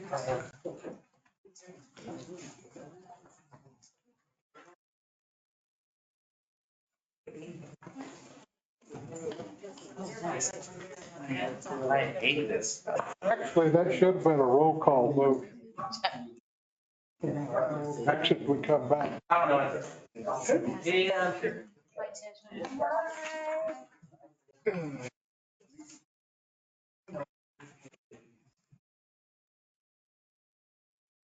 That should have been a roll call vote. Oh, okay. We'll make the appropriate comment and come back. We don't get paid any extra. I'm a grumpy. We don't get paid any. This job is not my. That's part of it.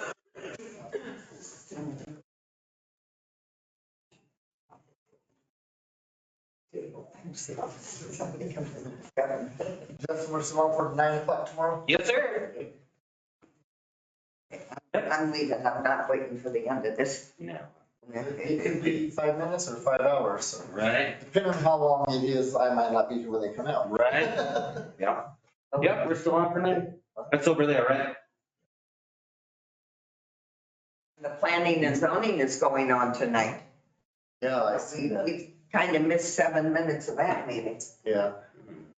You don't have a CD vehicle, do you? You just want to come to the PD? Okay, works for me. Oh, all right. I'll swing by, see you at like 8:30. I'll be there. Okay, I'll see you in the morning. Thanks. Bye, see ya. Bye.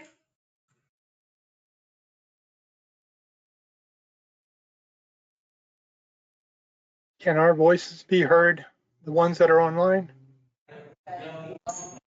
Oh.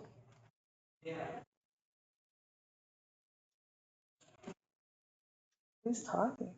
Can I get an affirmative? This is Jessica Lighthall. Can you hear me? Yeah. I'm just checking to see if you can actually hear. We can hear you. Okay, thank you.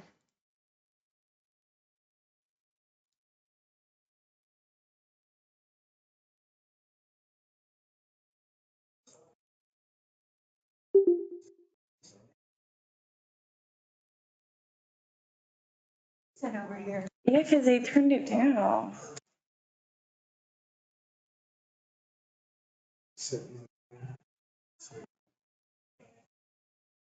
Back but not, so.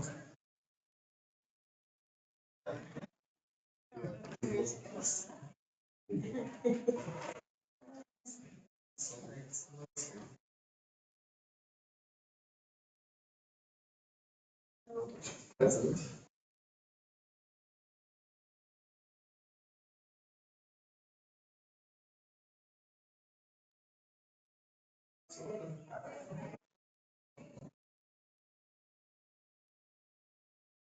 It's here because it's the right thing to do.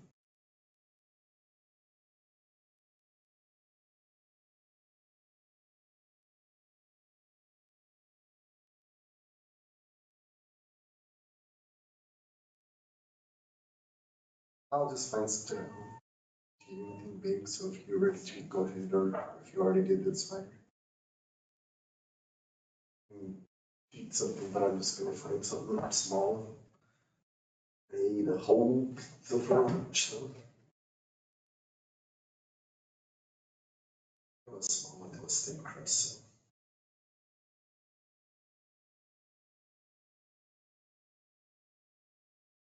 Did you check are you outside in the backyard? Take the robot out for me. The water's looking a lot clearer. I put the robot in and left this morning, and then I took it out at lunch and I put it back in. You probably have to pick it up because the mud's real heavy. Probably have to pull it out. It's gonna get colder every minute.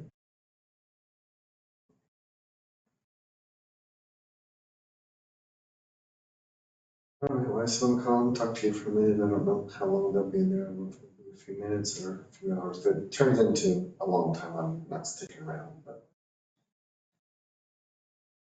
hopefully it doesn't last too long.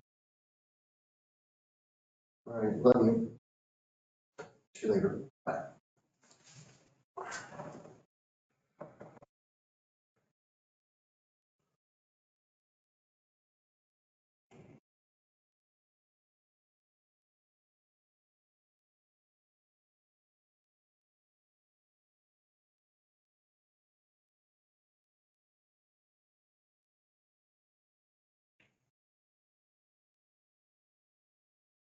How are you doing? Good, how are you? Well, pretty dang good. That didn't take long at all. They coming back? Yeah. That did take us long. That's great. Yeah. Backup. It don't take very long for us. Get it parked back. Yeah, I Change. told her not to Change run the off. whole boat.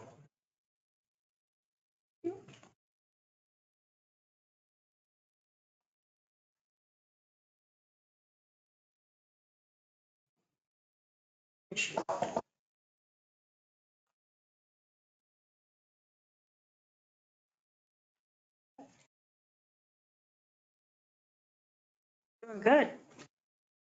Well, there was a lot of information, but a lot of it we'd already looked through. You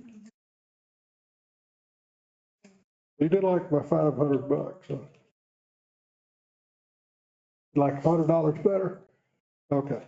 Actually, we could have put in there not more than. But that's not the way the state law reads. The state law reads. He wanted me back. I would just give him 90 days imprisonment for each day of noncompliance. He said no.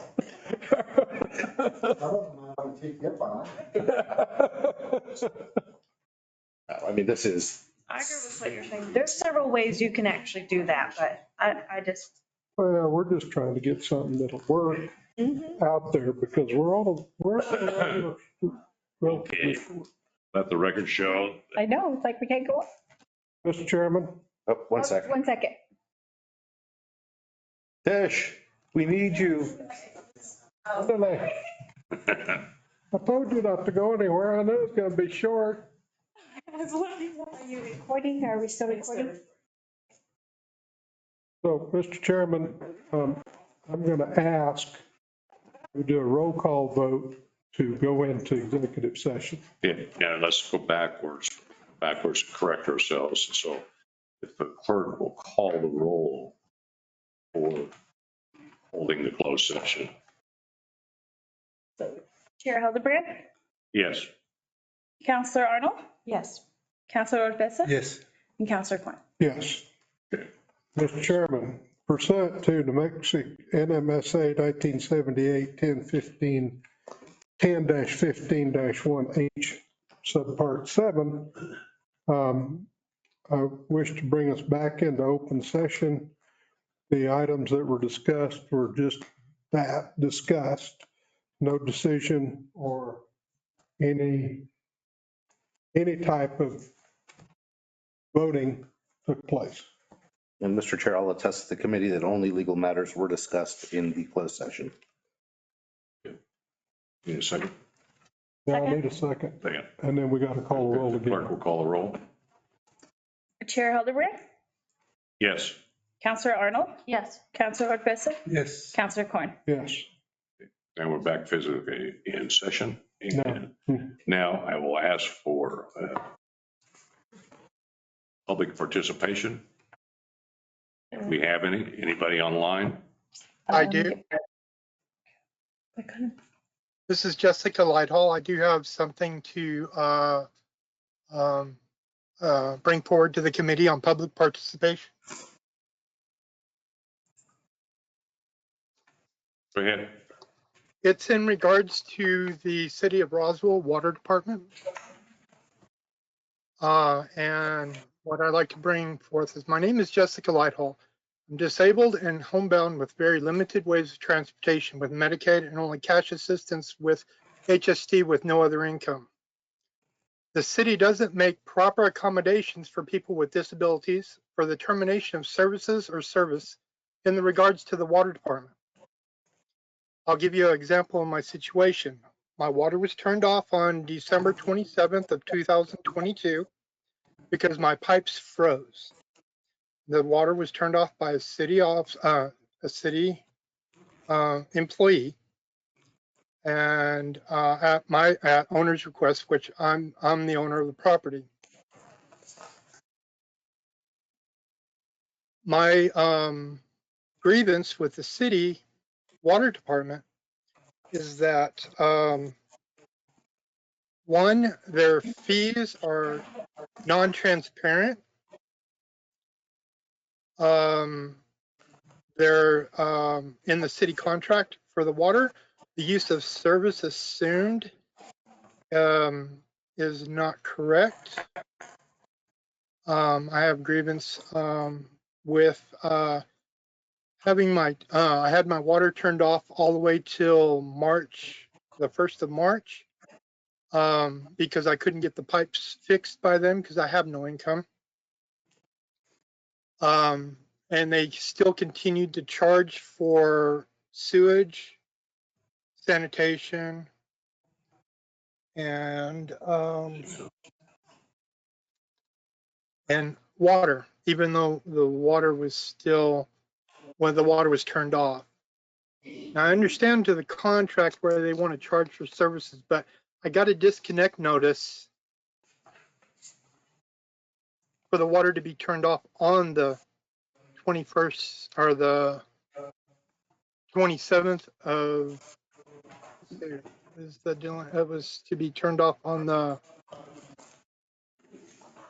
27th of January, and I still got billed for connection fees even after the city disconnected.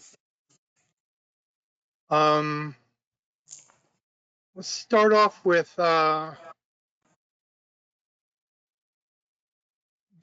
sewer. I don't know if I can, here, let me see if I can bring this up. I don't know if you can see. My argument with my water bills is I got a water bill. If you look at the dates at the top, my first one is that I'll read them off. I got a bill date from 12/26 to 1/25, which is a 30-day period. I got a bill date from 1/25 to 2/14, which is a 30-day period. And then I got a bill date from 2/14 to 2/23, which is a 9-day period. All of them are for the same charges, base charges, which whenever I contacted the water department, they said they were fees. And the one problem I have is there's non-transparency to the fees. There's no list on the back of it for what fees there are. When I talk to the water department, they say the fees are based on the water you use, and I have zero usage, but yet I have a fee for water waste, which if there's no water going in, there's no water going out. So how can you get charged for that? Because there is no list of fees, but they want to yet charge you for fees. Everyone gets charged the base rate.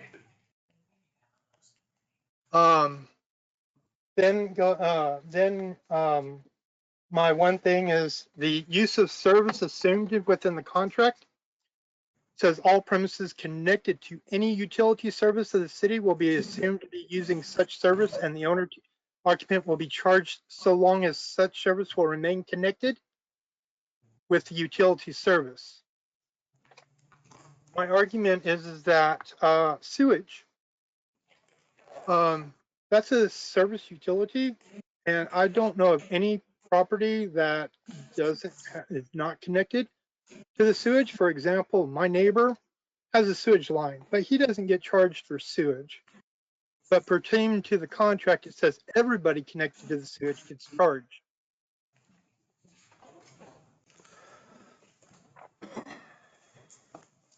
Sanitation. My argument with that, January, February, my trash was not picked up. There was no service, but yet city wanted to charge me for it. I think it is not legal for services not rendered to be charged for. It took my neighbor calling after my water was turned back on in March. My neighbor called because her trash wasn't picked up and mine wasn't, and it took her calling to actually get them to come pick up the trash. I tried calling the city and asking for a reimbursement for the charges, a credit, something, and nothing was resolved except, no, we can't do that.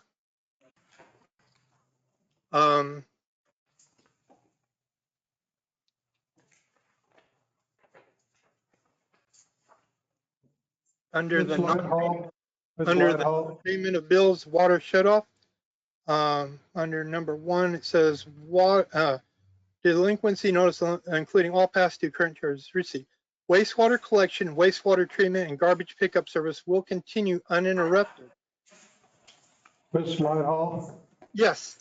It's customary, because I don't know where you live, to at least give us your address. Oh, I'm sorry. Jessica Lighthall is correct? Yes, I live at 2302 North Garden. I'm in Ward 2. My counselor is Juliana Halverson. Okay, thank you. You're welcome. So what I'm trying to do is get resolution and clarity.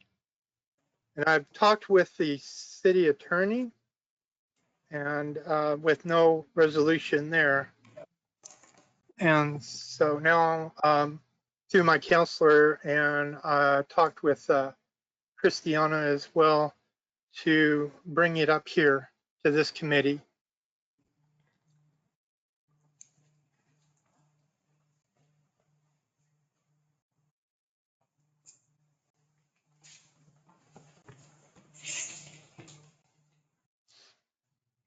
I asked for a new water bill because they gave me a 9-day bill instead of a 30-day. And the 9-day was charged at a 30-day rate. And I asked for a new bill that showed the current charges as they were to be charged. And they said they couldn't do that. Now, I don't know if that's a problem with how the water department works, records, or what, but I don't see how a 9-day period could be charged at a 30-day rate. And so there's quite a few issues I'd like to have addressed.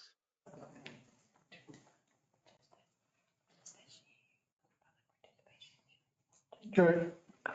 Anything else? Excuse me, Mr. No, that's fine. Anything else? I'll repeat what the counselor said, that, I guess we can ask Mr. Matthews will have conversation with the water department. And we have your address. Do we have your phone number? Which would you care to be communicated with, by mail? Phone is fine, mail is fine. I can give you have my mailing address, my residence. My phone number as well is 575-317-1251. Counselor. So, yes, this is Christina. So I did speak with Jessica this morning, and as I said, we'll have a further discussion on Thursday. If you could kind of be honing in on what you're wanting to accomplish, that would actually be very helpful. I did take a moment to speak with the city manager about some of the concerns you mentioned. But in our conversation on Thursday, if you could actually hone more on what you're wanting us to accomplish for you. A lot of the information you've provided actually is very helpful in kind of letting us know some ideas of what to look at. But it does also help to know what it is that you need from the city. What I'm looking for is a financial assistance as far as credit for January and February for the 2 months that services weren't provided, but yet I was charged for. Okay. Okay.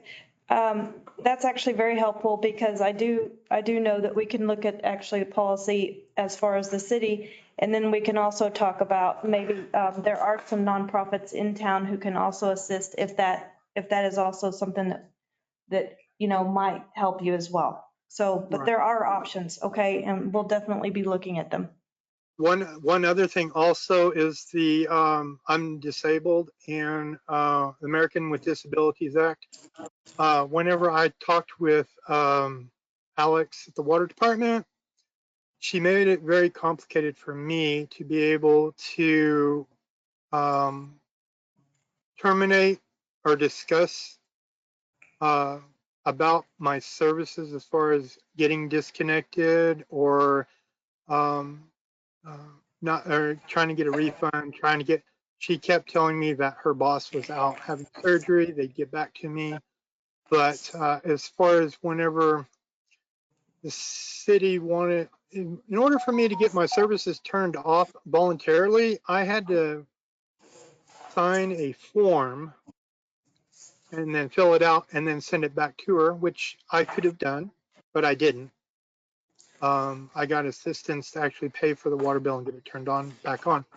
But she left a note on the letter.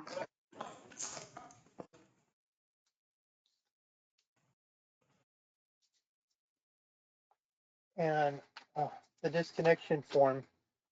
And what's weird is that the title of the form is City of Roswell Water Service Termination.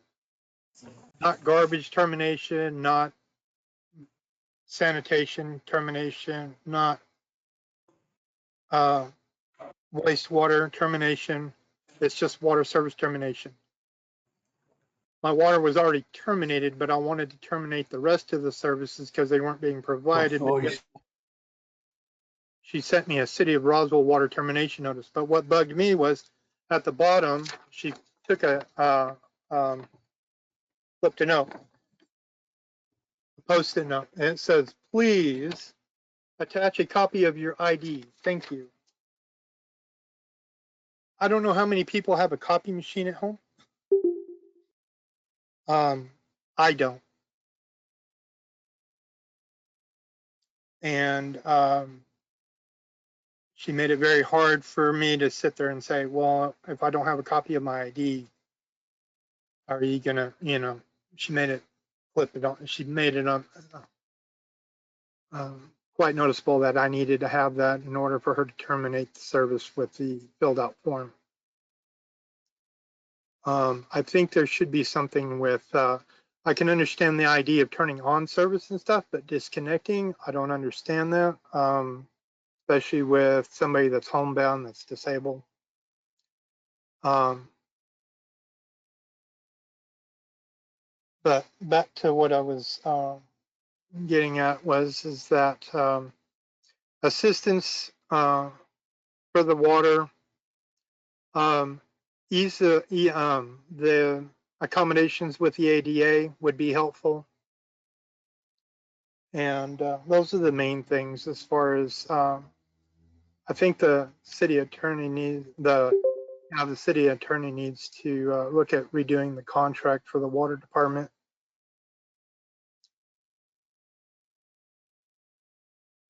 We lost your voice there for a while. Am I back? Can you hear me now? Yeah. Okay. Sorry about that. Technical difficulty. Yeah. But what So, assistance? would you be satisfied? Would you be satisfied with someone following up with you and coming to resolution for you? Yes, I would. There's another situation legal wise that I was going to talk to Christina about, and that was the ambulatory care that I received back in 2021, June 2nd. I don't know if I should bring that up to this meeting or if we were going to talk about it and she bring it up later on. Christina, did you have? No, actually, on Thursday, I would like to go over it in full detail. Like I said, I've already spoke to the city manager. And I do believe that we're working on a solution for that. And so I want to get your full details. And then we have a county city meeting addressing a lot of that. And I think that that's it, having your details and being able to bring it up at that meeting. And then I can follow up with you thereafter and kind of update you on what we're looking to do. Okay. With that, that's all I needed to say about it in closing. Thank you, Ms. Whitehall. I think someone from the city will be in contact with you before the week's over. Got a meeting already set up for Thursday. Okay. So hopefully by Thursday, you should have some communication from the city. Okay. I appreciate that. Thank you. Appreciate you. Yes. So, any other public comment? Any messages? That's it. Meeting adjourned. Thank you.